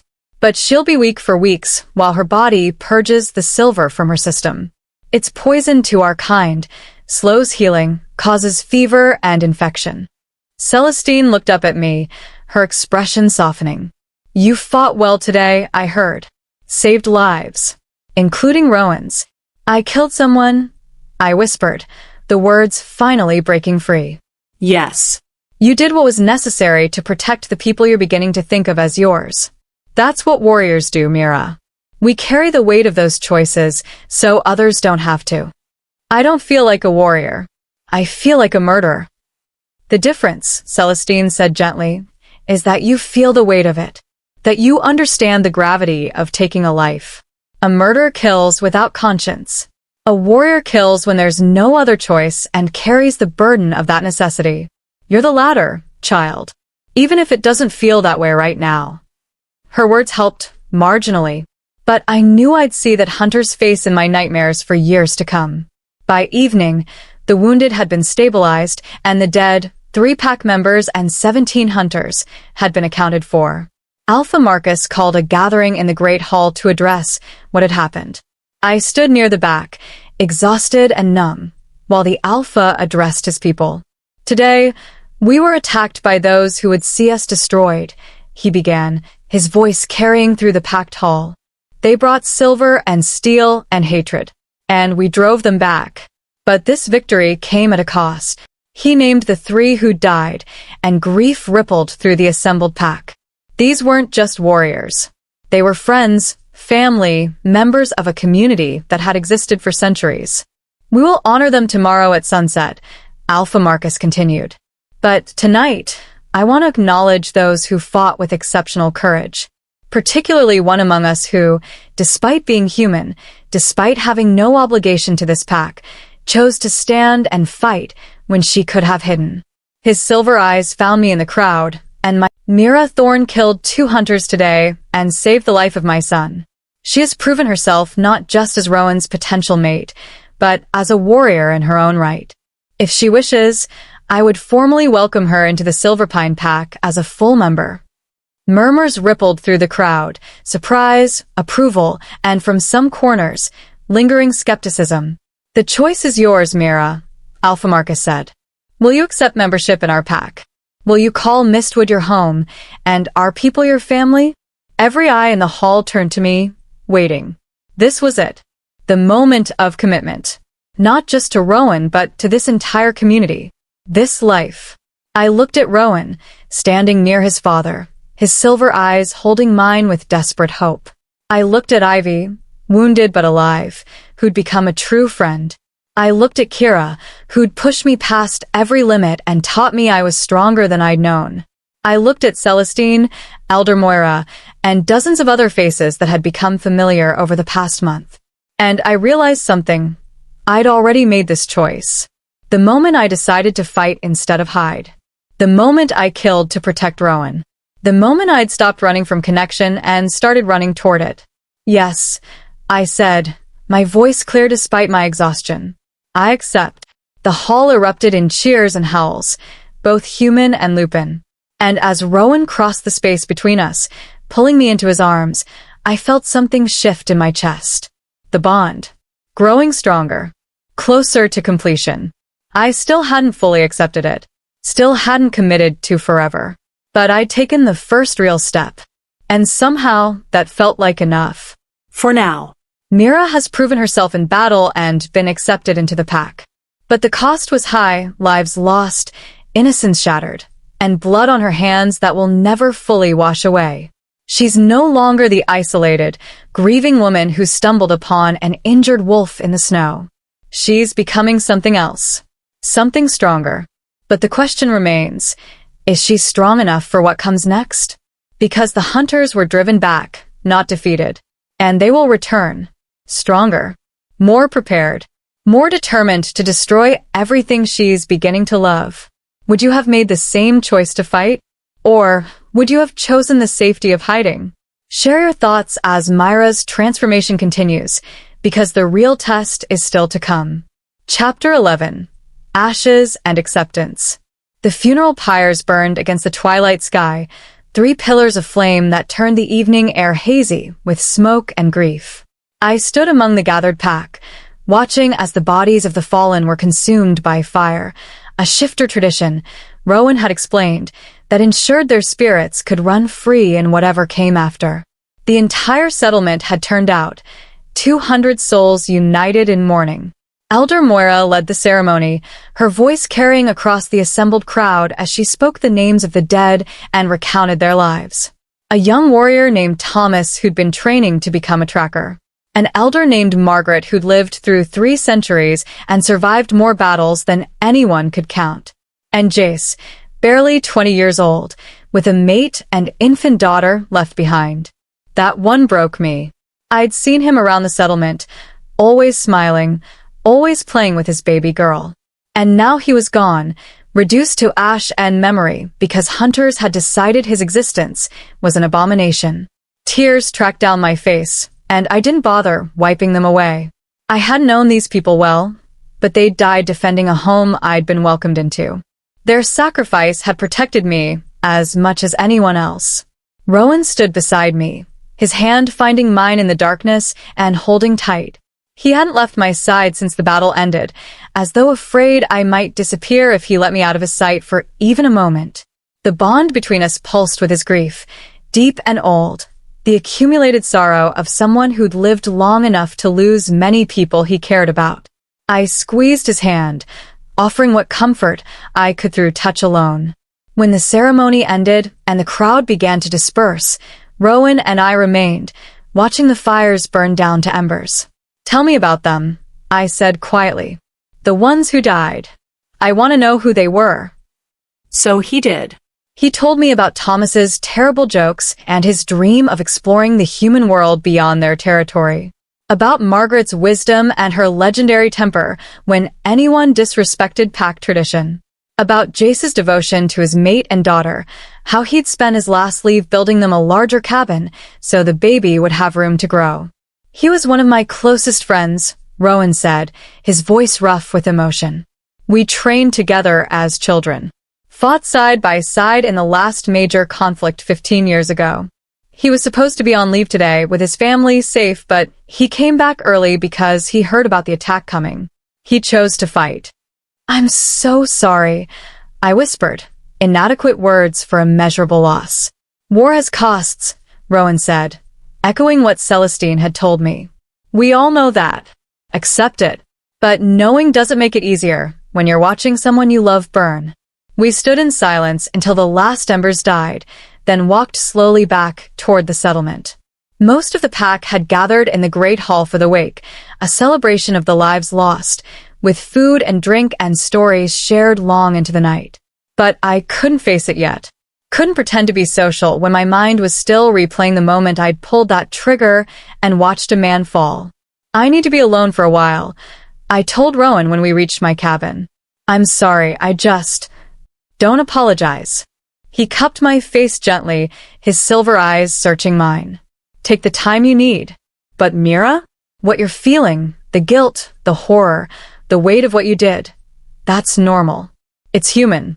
Don't let it consume you. What if I can't live with it? What if every time I close my eyes, I see his face?" "Then you carry it," Rowan said simply. "You carry it because the alternative was letting him kill me. Kill others. You made an impossible choice in an impossible moment, and you chose to protect the people you care about. That's not murder. That's survival." I wanted to believe him, but as I lay in bed that night, staring at the ceiling, all I could see was that hunter's expression as my bolt struck him. Surprise. Pain. The light fading from his eyes. I'd ended a life. Extinguished all the possibilities of who that person might have been, what they might have done with the years stolen from them. The fact that he'd been trying to kill Rowan didn't make it easier. It just made it necessary. And necessity, I was learning, was the coldest comfort of all. Sleep, when it finally came, brought nightmares. I dreamed of Marcus, not as he'd been in life, but as he'd looked in the hospital those final days. Pale. Wasted. Slipping away from me despite every desperate prayer I'd whispered. But in the dream, he opened his eyes and looked at me with accusation. "You're moving on," he said. "Forgetting me." Replacing me with him. "I'm not replacing you," I protested. "I could never." "Then why does it hurt less now? Why do you smile when you think of him? Why did you let yourself feel something other than grief? Because I was drowning, I whispered. Because the pain was killing me. Because I needed. What you needed, Marcus interrupted, his voice turning cold, was to honor what we had. Not run to the first man who showed you attention. Not abandon everything we built together for a fantasy with a monster. Rowan's not a monster. He's not even human. How can you love something that isn't human? I woke with tears streaming down my face, my chest tight with conflicting emotions. Grief for what I'd lost. Guilt for what I was feeling. Confusion about what it all meant. A soft knock at my door made me sit up, heart racing. Mira? Rowan's voice concerned. I felt through the bond. You're in distress. Can I come in? I almost said no. Almost sent him away so I could suffer alone the way I'd been doing for 18 months before finding him. But I was so tired of being alone. Yes, I called, my voice hoarse. He entered, still dressed, as though he'd never gone to bed. His silver eyes took in my tear-stained face, the tangled blankets, the obvious signs of a nightmare, and something in his expression cracked. Come here, he said, opening his arms. I went to him without hesitation, letting him hold me while I cried. For Marcus, for the hunters I'd killed, for the innocence I'd lost, for the impossible complexity of everything I was feeling. Rowan didn't try to fix it, didn't offer platitudes or false comfort. He just held me, one hand stroking my hair, his presence solid and steady, and exactly what I needed. I dreamed about Marcus. I finally said when the tears subsided. He was angry that I was moving on, that I was forgetting him. Are you forgetting him? No. But it doesn't hurt the same way anymore. The grief isn't as sharp. And I feel guilty about that, like I'm betraying his memory by not being destroyed by his loss forever. Rowan was quiet for a long moment. Then, can I tell you something about shifter culture? About how we view death and moving forward? I nodded against his chest. We live a long time, he began. Centuries, as you know. Which means we experience loss differently than humans do. We lose mates, children, friends, sometimes repeatedly over the course of our lives. And if we let each loss destroy us, if we held on to grief as though releasing it dishonored the dead, we'd never survive. He shifted slightly, settling us more comfortably on the bed, my back against his chest, his arms wrapped around me. So we have a different philosophy. We believe that the greatest honor we can give the dead is to keep living, to find joy again, to love again, because the alternative, shutting down, becoming hollow, existing without really living, that would mean their deaths had stolen not just their lives, but ours as well. And we refuse to give death that power.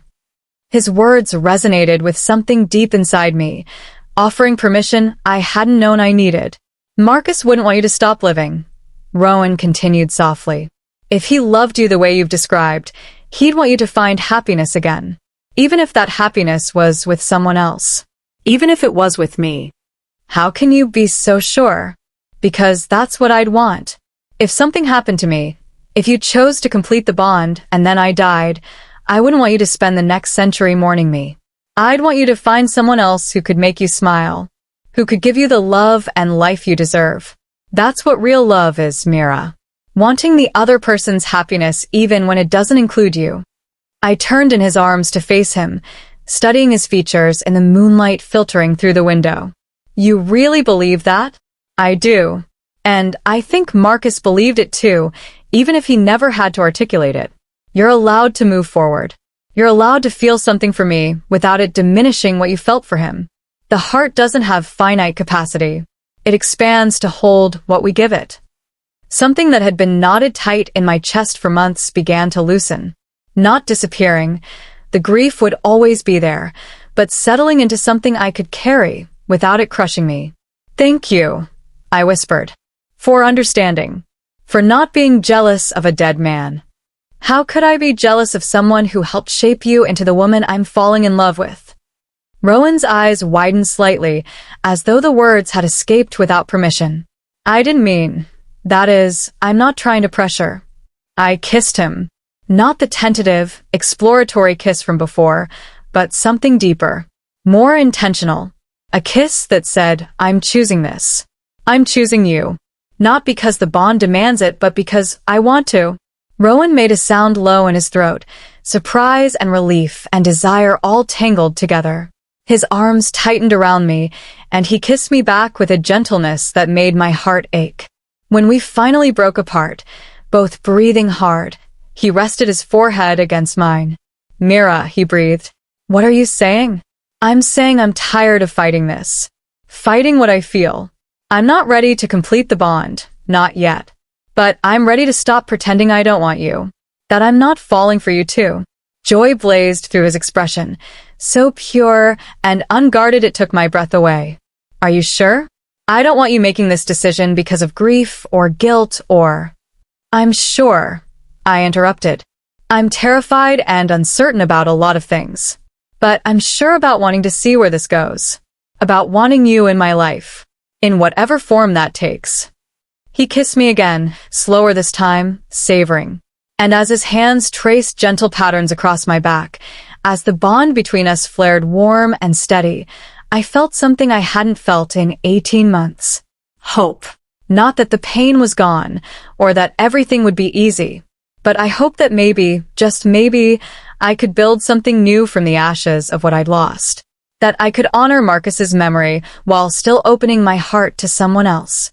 That I could be both the woman who'd loved and lost, and the woman who was learning to love again. We fell asleep that way, tangled together, the bond humming between us like a lullaby. And for the first time since the attack, my dreams were peaceful. I woke to sunlight and the smell of coffee. Rowan had already risen, and I found him in my small kitchen area, preparing breakfast with the practiced ease of someone who'd done this many times before. He looked up when I emerged from the bedroom, a soft smile crossing his features. Morning. I hope you don't mind. I borrowed your kitchen. Not at all. I accepted the coffee he offered, settling at the small table. You didn't have to do this. I wanted to. Besides, you need to eat. We're training today. I groaned. Kira's going to kill me. I missed yesterday's session. She gave everyone the day off after the attack. But she'll be expecting you this morning, and trust me, she won't go easy just because you fought in a real battle. He set a plate of eggs and toast in front of me. Eat. You'll need your strength. He was right about Kira. When I arrived at the training grounds an hour later, she took one look at me and launched into the most punishing routine yet. Apparently, her way of processing the battle was to work everyone twice as hard. But something had changed. The other warriors training that morning looked at me differently now. Not with suspicion or skepticism, but with respect. I'd proven myself in combat, earned my place among them. And when Sasha approached me during the break, I braced myself for more hostility. Instead, she held out her hand. You fought well, she said stiffly. Saved Rowan's life. I may not like the situation, but I can respect what you did.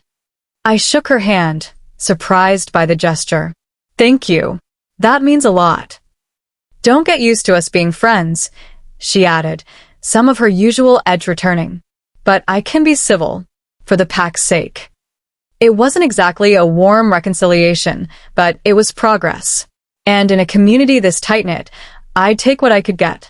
The rest of the day passed in a blur of training, helping with repairs to the settlement's damaged structures and slowly settling back into the routine that had been disrupted by the attack. But that evening, as I sat with Rowan by the fire in the Great Hall, surrounded by pack members who were beginning to feel like family, I realized something profound had shifted. I wasn't a visitor anymore. I wasn't just Rowan's potential mate, tolerated for his sake. I was back. And for someone who'd spent the last 18 months in isolation, desperately trying to avoid connection for fear of more loss, that was both terrifying and wonderful. What are you thinking about? Rowan asked, noticing my expression. That I'm not running anymore, I said quietly. From my grief. From connection. From the possibility of being hurt again. I'm choosing to stay, to be present, to see what comes next. He took my hand, threading our fingers together. And what do you think comes next? I looked around at the pack, at Ivy, still recovering but already back to making everyone laugh, at Kira, discussing battle strategies with other warriors, At Alpha Marcus and Elder Moira, quietly managing the complex politics of keeping their people safe. At Celestine, tending to the last of the wounded with tireless dedication. At Rowan, whose silver eyes held centuries of experience and loneliness, who'd waited his entire long life for someone to see him, really see him, and choose to stay anyway. I think, I said slowly, that comes next is the hardest and best choice I've ever made. I think it's accepting that I can love again without betraying who I've lost. That I can build a future while honoring the past. And I think... I paused, gathering my courage for what I was about to say.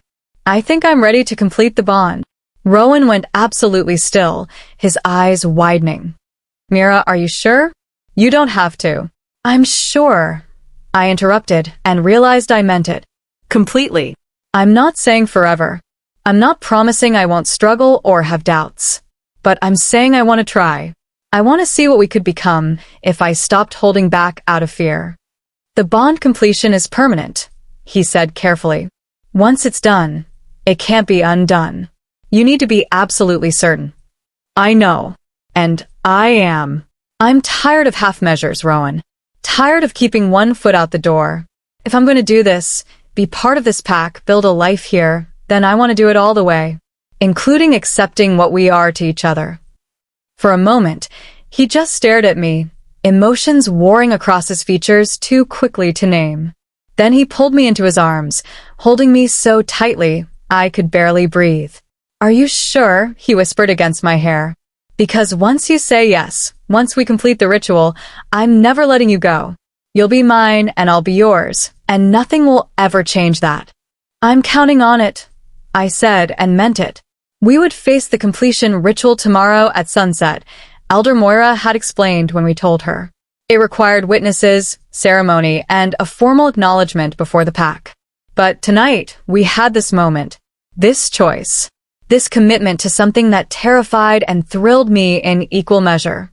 And as Rowan kissed me in front of the entire gathered pack, as cheers and howls erupted around us, I felt the bond surge forward, eager to complete what had been building since the moment I'd found him dying in the snow. Tomorrow, everything will change.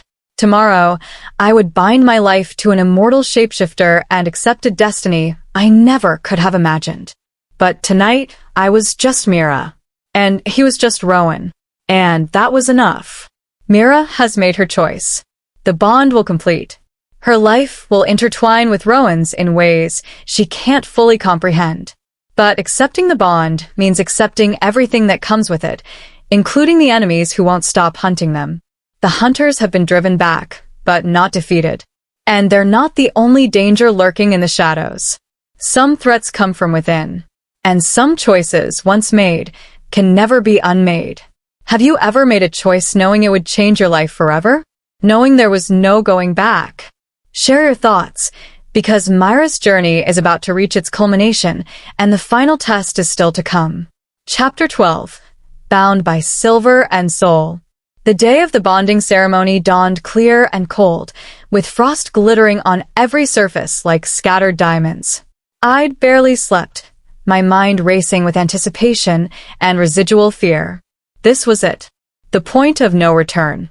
By sunset, I would be permanently bound to Rowan, our lives intertwined in ways I still didn't fully understand. No pressure. Ivy arrived at my cabin just after dawn, carrying an armload of fabric and wearing a smile that could have lit up the entire settlement. Big day, she said, bursting through my door with characteristic enthusiasm. Despite still recovering from her injury, she'd insisted on helping me prepare. How are you feeling? Terrified? Excited? Ready to run screaming into the forest? All of the above, I admitted, accepting the tea she handed me. Is it normal to be this nervous? Completely. Although most shifter bonds happen between two shifters, so there's at least shared understanding of what's coming. You're going into this blind, well, not literally blind like Rowan was, but you know what I mean. I laughed despite my nerves. Thanks. That's very reassuring. Hey, at least you know he's worth it, right? I mean, you've seen him in wolf form. Very impressive. And the human form isn't bad either if you're into that whole, devastatingly handsome immortal warrior thing. Ivy, What? I'm just saying, you could do worse for an eternal soulmate. I threw a pillow at her, which she caught easily, grinning. Over the next several hours, Ivy and Celestine, who'd arrived shortly after, helped me prepare for the ceremony. They washed my hair with herbs that smelled like pine and wild roses, then braided it with silver threads that caught the light. The dress they'd prepared was simple but beautiful, white linen that fell to my ankles, with delicate embroidery at the collar and cuffs. It was Isabel's, Celestine explained, seeing my questioning look. The last human who completed a bond with a shifter. She wanted it saved for her if another human ever needed it. Seems fitting that you should wear it. The weight of that history settled over me as I slipped into the dress. Isabel, who'd written the journal that had helped me understand what I was facing. Isabel, who'd lived to 93 and died surrounded by the pack she'd chosen. Isabel, whose mate had followed her into death because the bond between them was too strong to survive severing. I was walking in her footsteps, following a path so rare that most shifters never witnessed in their lifetimes. You look beautiful, Ivy said softly, adjusting the final braid. Rowan's going to lose his mind when he sees you.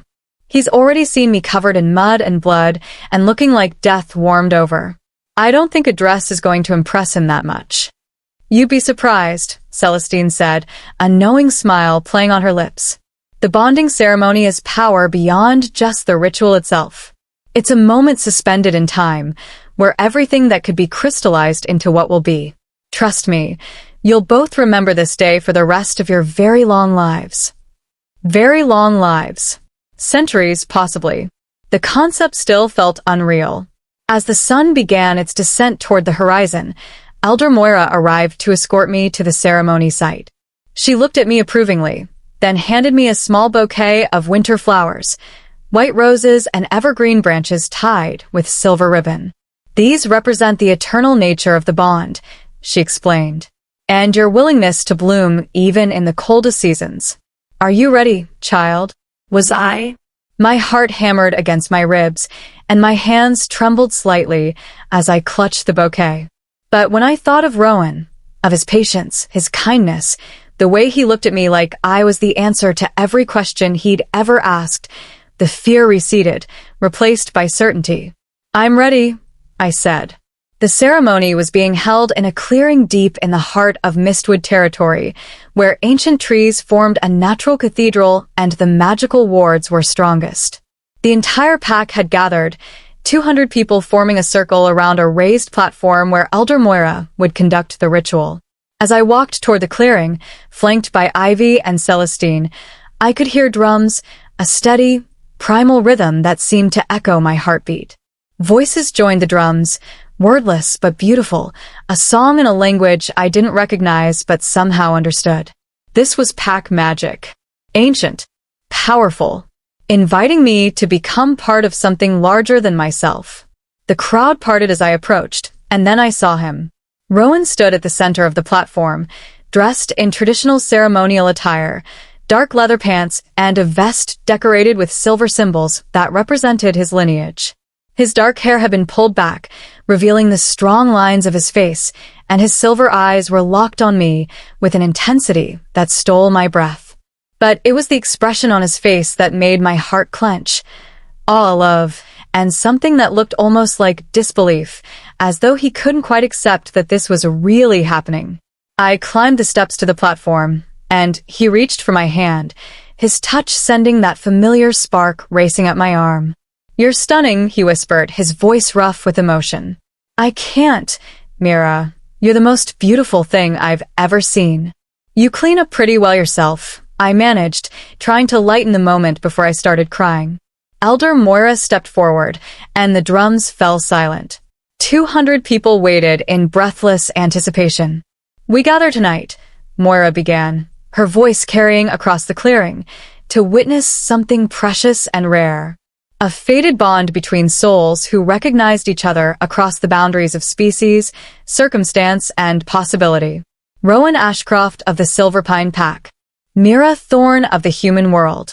You stand before us ready to bind your lives together in the oldest magic known to our kind. Do you come to this freely, with full understanding of what you're choosing? I do, Rowan said immediately, his eyes never leaving mine. I do, I echoed, my voice steady despite my racing heart. Then we begin. Mira produced a silver cord, shimmering with its own internal light. This cord represents the bond already forming between you. Tonight, we make it visible, tangible, permanent. Rowan, offer your vow. Rowan took both my hands in his, and when he spoke, his voice carried to every corner of the clearing. Mira, you found me when I was broken and dying. You healed me with kindness when you had every reason to turn away. You chose to see past what I am to who I am. You've shown courage I can barely comprehend, stepping into a world you didn't understand because you refused to let fear win. I vow to honor that courage, to protect you with everything I am, to stand beside you through whatever comes, in this life and whatever lies beyond. I vow to love you not despite your humanity, but because of it, because you remind me what it means to feel deeply, to grieve truly, to choose connection even when it's terrifying. My life is yours, from this moment until the stars go dark. Tears streamed down my face freely now. I'd expected something formal, ritualistic, not this raw declaration that laid his heart bare before everyone. Mira, Elder Moira prompted gently. Your vow. I took a shaky breath, trying to find words adequate for what I was feeling. Rowan, 18 months ago, I thought I'd lost my capacity to love anyone. I'd survived Marcus's death, but barely, and I'd convinced myself that the safest thing was to never open my heart again. And then I found you in the snow, and everything changed. You reminded me that I'm stronger than I think. That grief doesn't have to be the end of a story. That opening yourself to connection, even knowing you might lose it, is the bravest thing a person can do. I vow to choose you every day, even when it's hard. To trust you with my heart, even though I'm terrified. To stand with you against whatever comes, because you're worth fighting for. My life is yours, from this moment forward, for however many centuries we're given. Rowan's eyes shimmered with unshed tears, his grip on my hands tightening. Elder Moira began wrapping the silver cord around our joined hands, weaving an intricate pattern as she spoke in that ancient language. With each loop of the cord, I felt something shift, the bond between us strengthening, solidifying, becoming something more than potential. It should have felt invasive, this merging of our very essences. Instead, it felt like finding a missing piece of myself I hadn't known was lost. The cord began to glow brighter, pulsing in time with our synchronized heartbeats. Energy built around us, visible even to my human eyes as a shimmering aurora of silver and gold. The bond recognizes you, Moira announced. Now seal it with a claiming kiss. Rowan pulled me close, and the moment our lips met, the world exploded into light. Power surged through me, not painful, but overwhelming in its intensity. I felt Rowan's presence in my mind, not invasive but welcomed, a consciousness sliding alongside my own. His emotions flooded through me, love, joy, relief so profound it brought fresh tears to my eyes. And beneath it all, the steady certainty that had defined him from the moment we met. Mine. She's mine. Finally. And I sent back my own truth. Yours. I'm yours. Always. The light faded gradually, leaving us standing entwined in the center of the platform. The silver cord dissolved into sparkles that drifted away in the wind. It was done. The bond was complete. The pack erupted into celebration, howls and cheers and drums starting up again with renewed fervor. But I barely heard them, too focused on the man holding me, on the connection now singing between us, steady and sure and permanent. How do you feel? Rowan whispered against my hair. I took inventory. I could sense him. Not just his physical presence, but his emotions, his location. Even if I closed my eyes, the faint echo of his thoughts like music just below conscious hearing. It was strange, but not uncomfortable, like gaining a new sense I'd been missing without knowing it. Complete, I said, surprised by the truth of it. Like I've been half asleep my whole life, and just now woke up fully. That's the bond settling, he explained, pulling back to look at me. It'll become more natural over time, less overwhelming. But Mira, you can feel me now. Always. And I can feel you. We're linked in ways that go beyond words. I know. I could feel his love washing over me through the connection, warm and steady and absolutely certain. I can feel what I am to you, what we are to each other. And? Does it scare you? Terrifies me, I admitted, but in the best way. Like standing at the edge of something vast and unknown and choosing to jump anyway because the person beside you is worth the leap.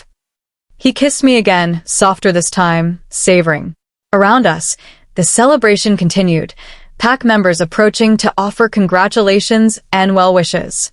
Ivy hugged me so hard I could barely breathe, crying openly. Alpha Marcus clasped Rowan's shoulder with obvious pride.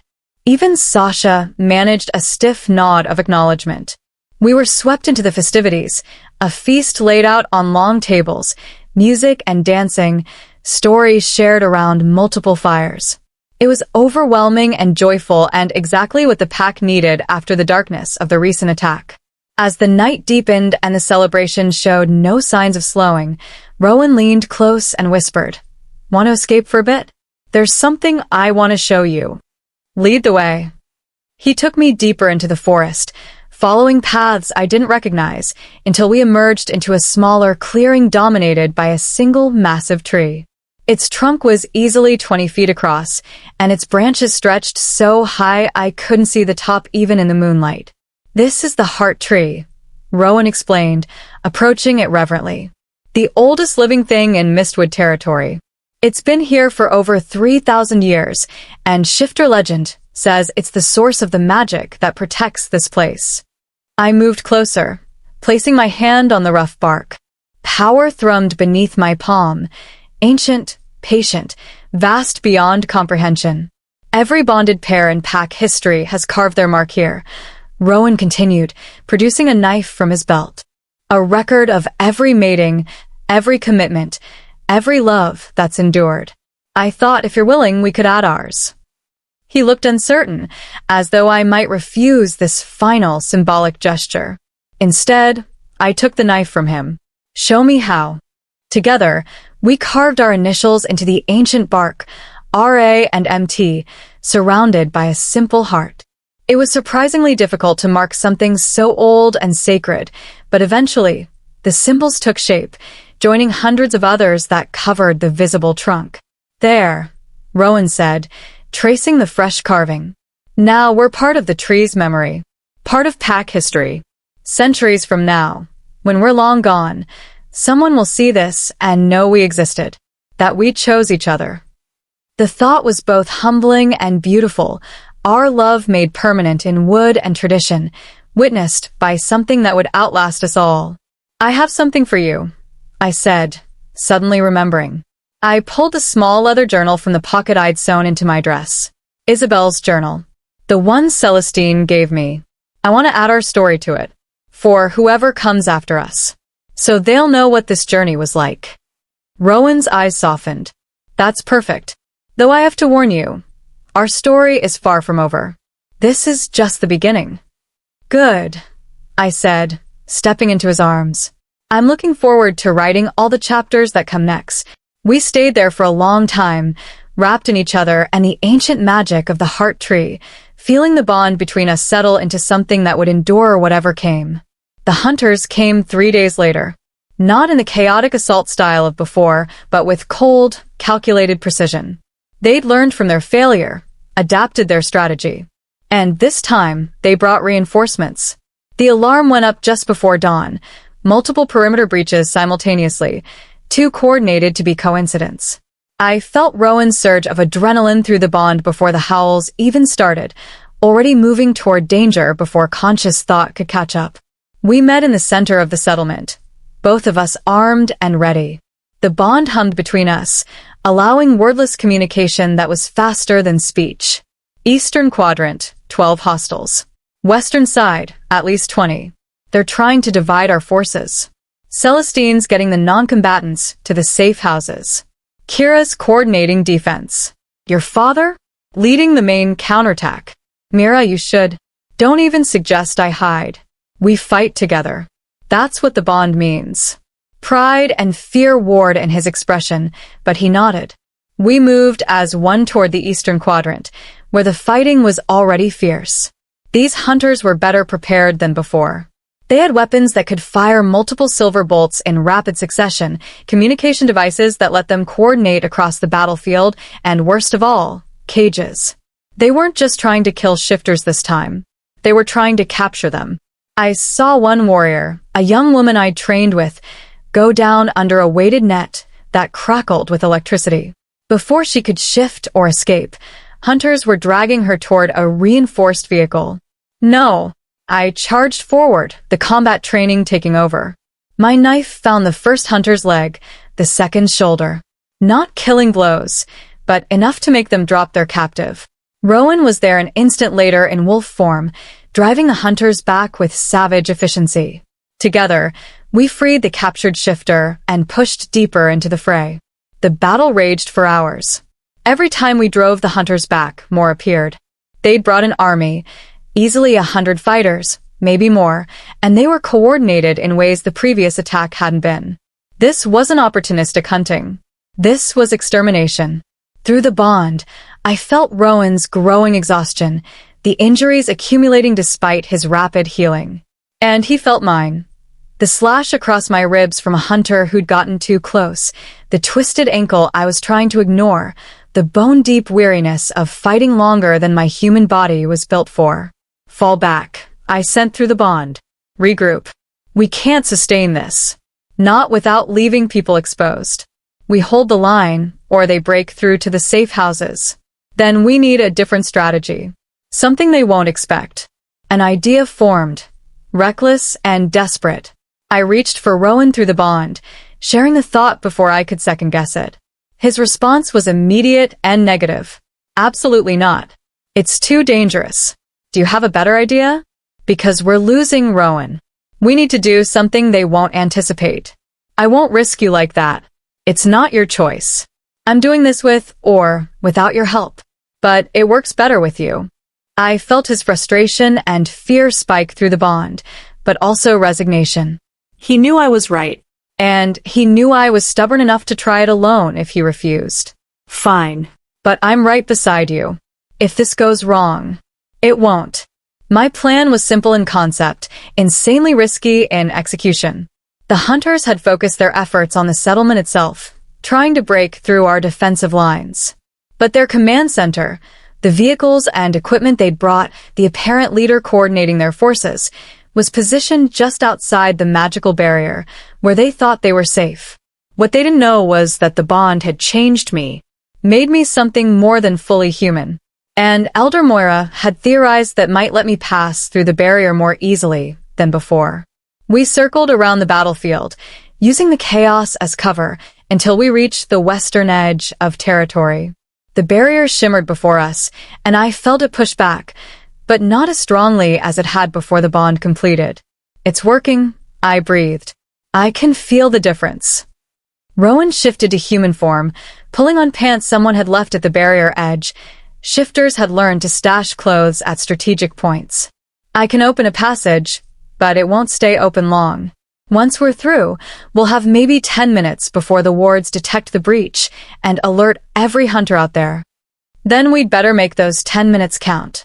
He took my hand, and together, we pushed through the barrier. It resisted, trying to reject us, but the bond between us created a resonance that the wards recognized.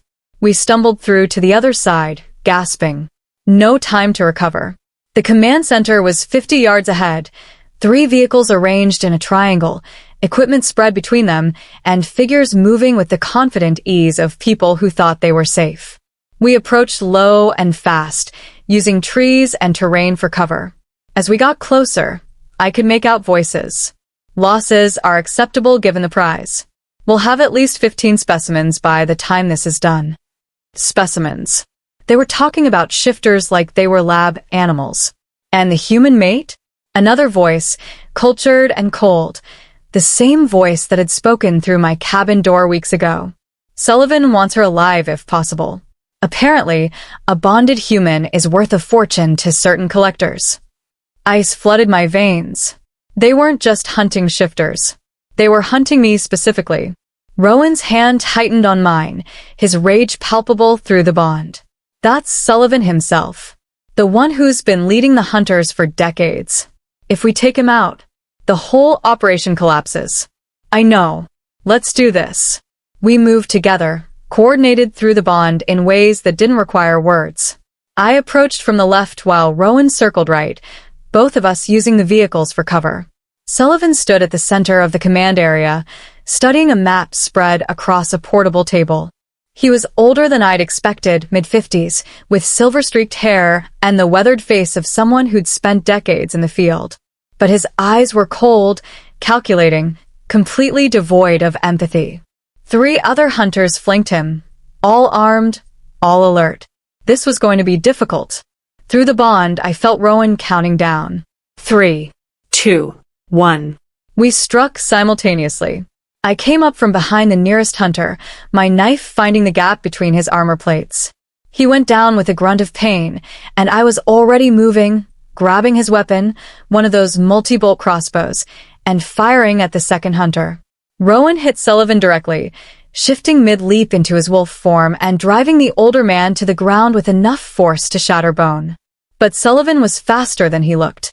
He rolled, producing a device from his belt, similar to the one the hunters had used weeks ago, and pressed it directly against Rowan's side. The sound that tore from Rowan's throat was unlike anything I'd heard from him. Agony beyond words, beyond endurance. He collapsed, convulsing, his body trying unsuccessfully to shift between forms. Rowan. I fired the crossbow at Sullivan, but he dove behind a vehicle, and the bolts went wide. The third hunter was on me before I could reload, driving me to the ground. My head cracked against something hard, and stars exploded across my vision. I fought anyway, using every technique Kira had drilled into me, but he was stronger, heavier, and I was already exhausted from hours of combat. He pinned my arms, grinning. Got you. Sullivan's going to be very pleased. Through the bond, I felt Rowan's agony, his desperate attempt to reach me despite the device still active against his body. And beneath it all, his love, absolute, unwavering, the kind of connection that transcended pain and fear and even death itself. I wasn't dying here. Not when I'd finally found something worth living for. I stopped fighting the hunter's hold and instead went completely limp, catching him off guard. His grip loosened just slightly, and I drove my knee up with every ounce of strength I had left. He howled, rolling off me, and I scrambled for the dropped crossbow. Sullivan emerged from behind the vehicle, another device in his hand, his cold eyes fixed on me. Impressive, but ultimately futile. You're human, girl. You can't possibly. I fired. The bolt took him in the shoulder, spinning him around. He dropped the device, clutching his wound, his expression shifting from confidence to shock.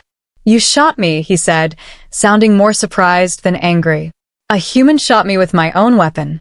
Yeah, well, I've had a really bad month.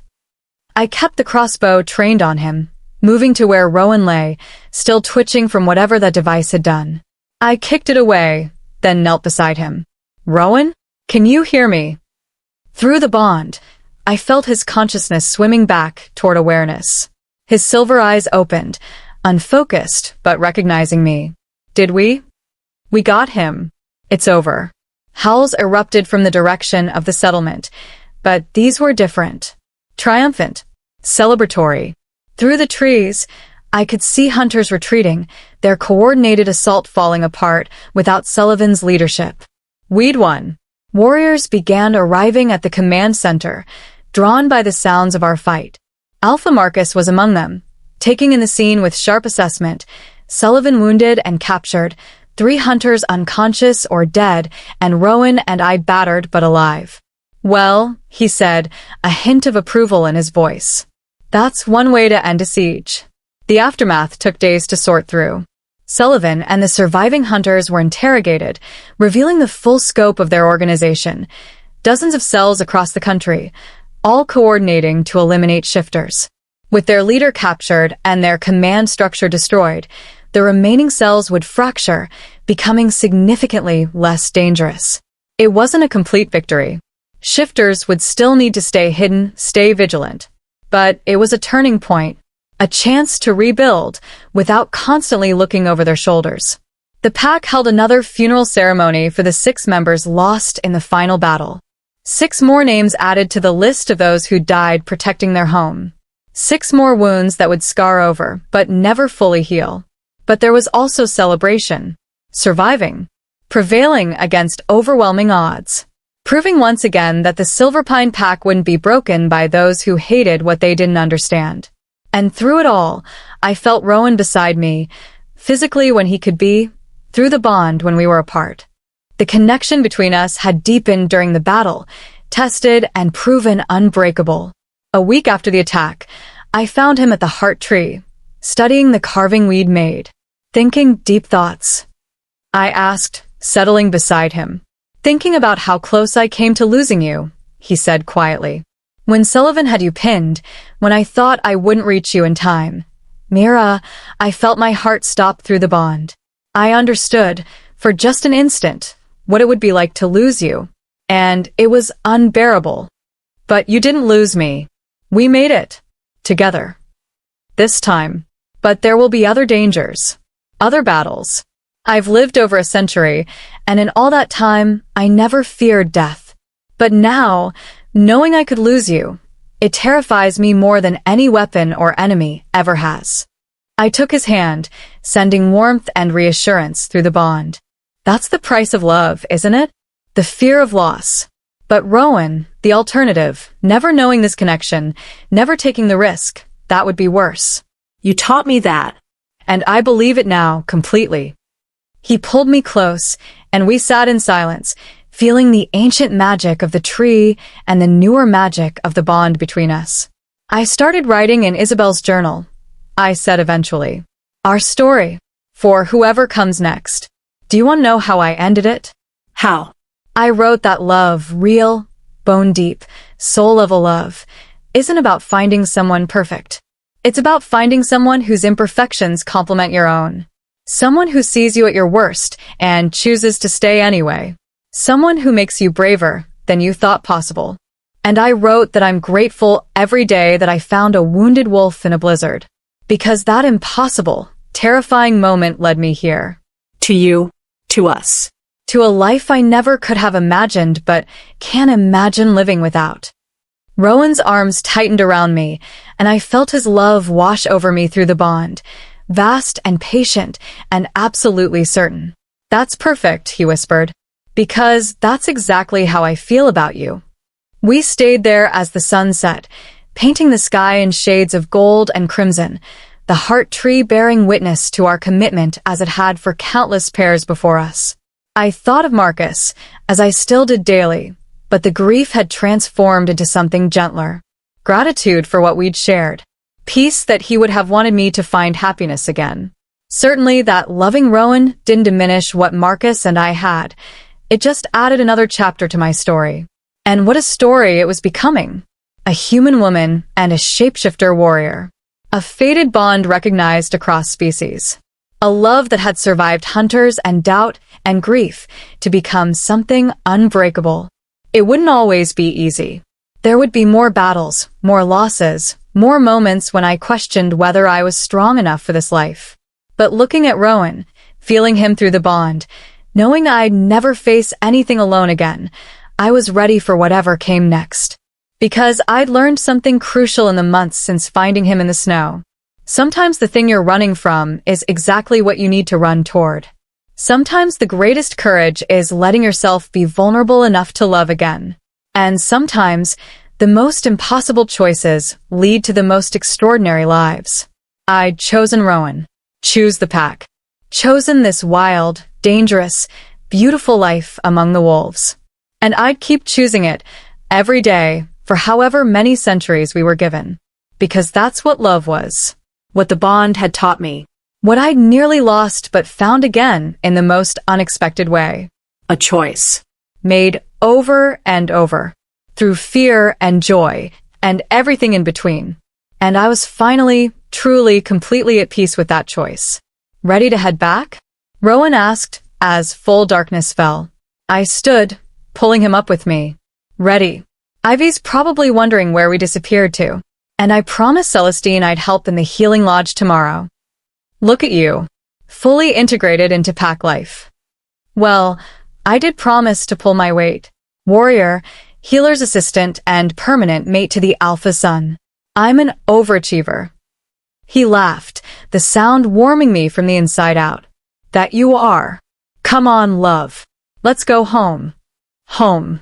Not my cabin in the mountains. Not the city I'd fled. But here. Mistwood territory.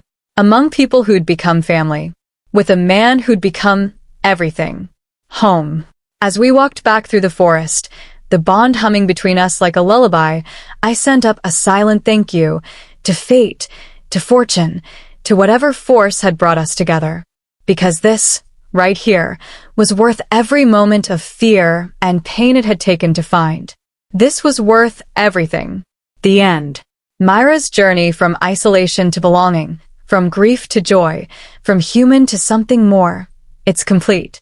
She's found her pack, her purpose, and a love that will last centuries. The hunters have been defeated.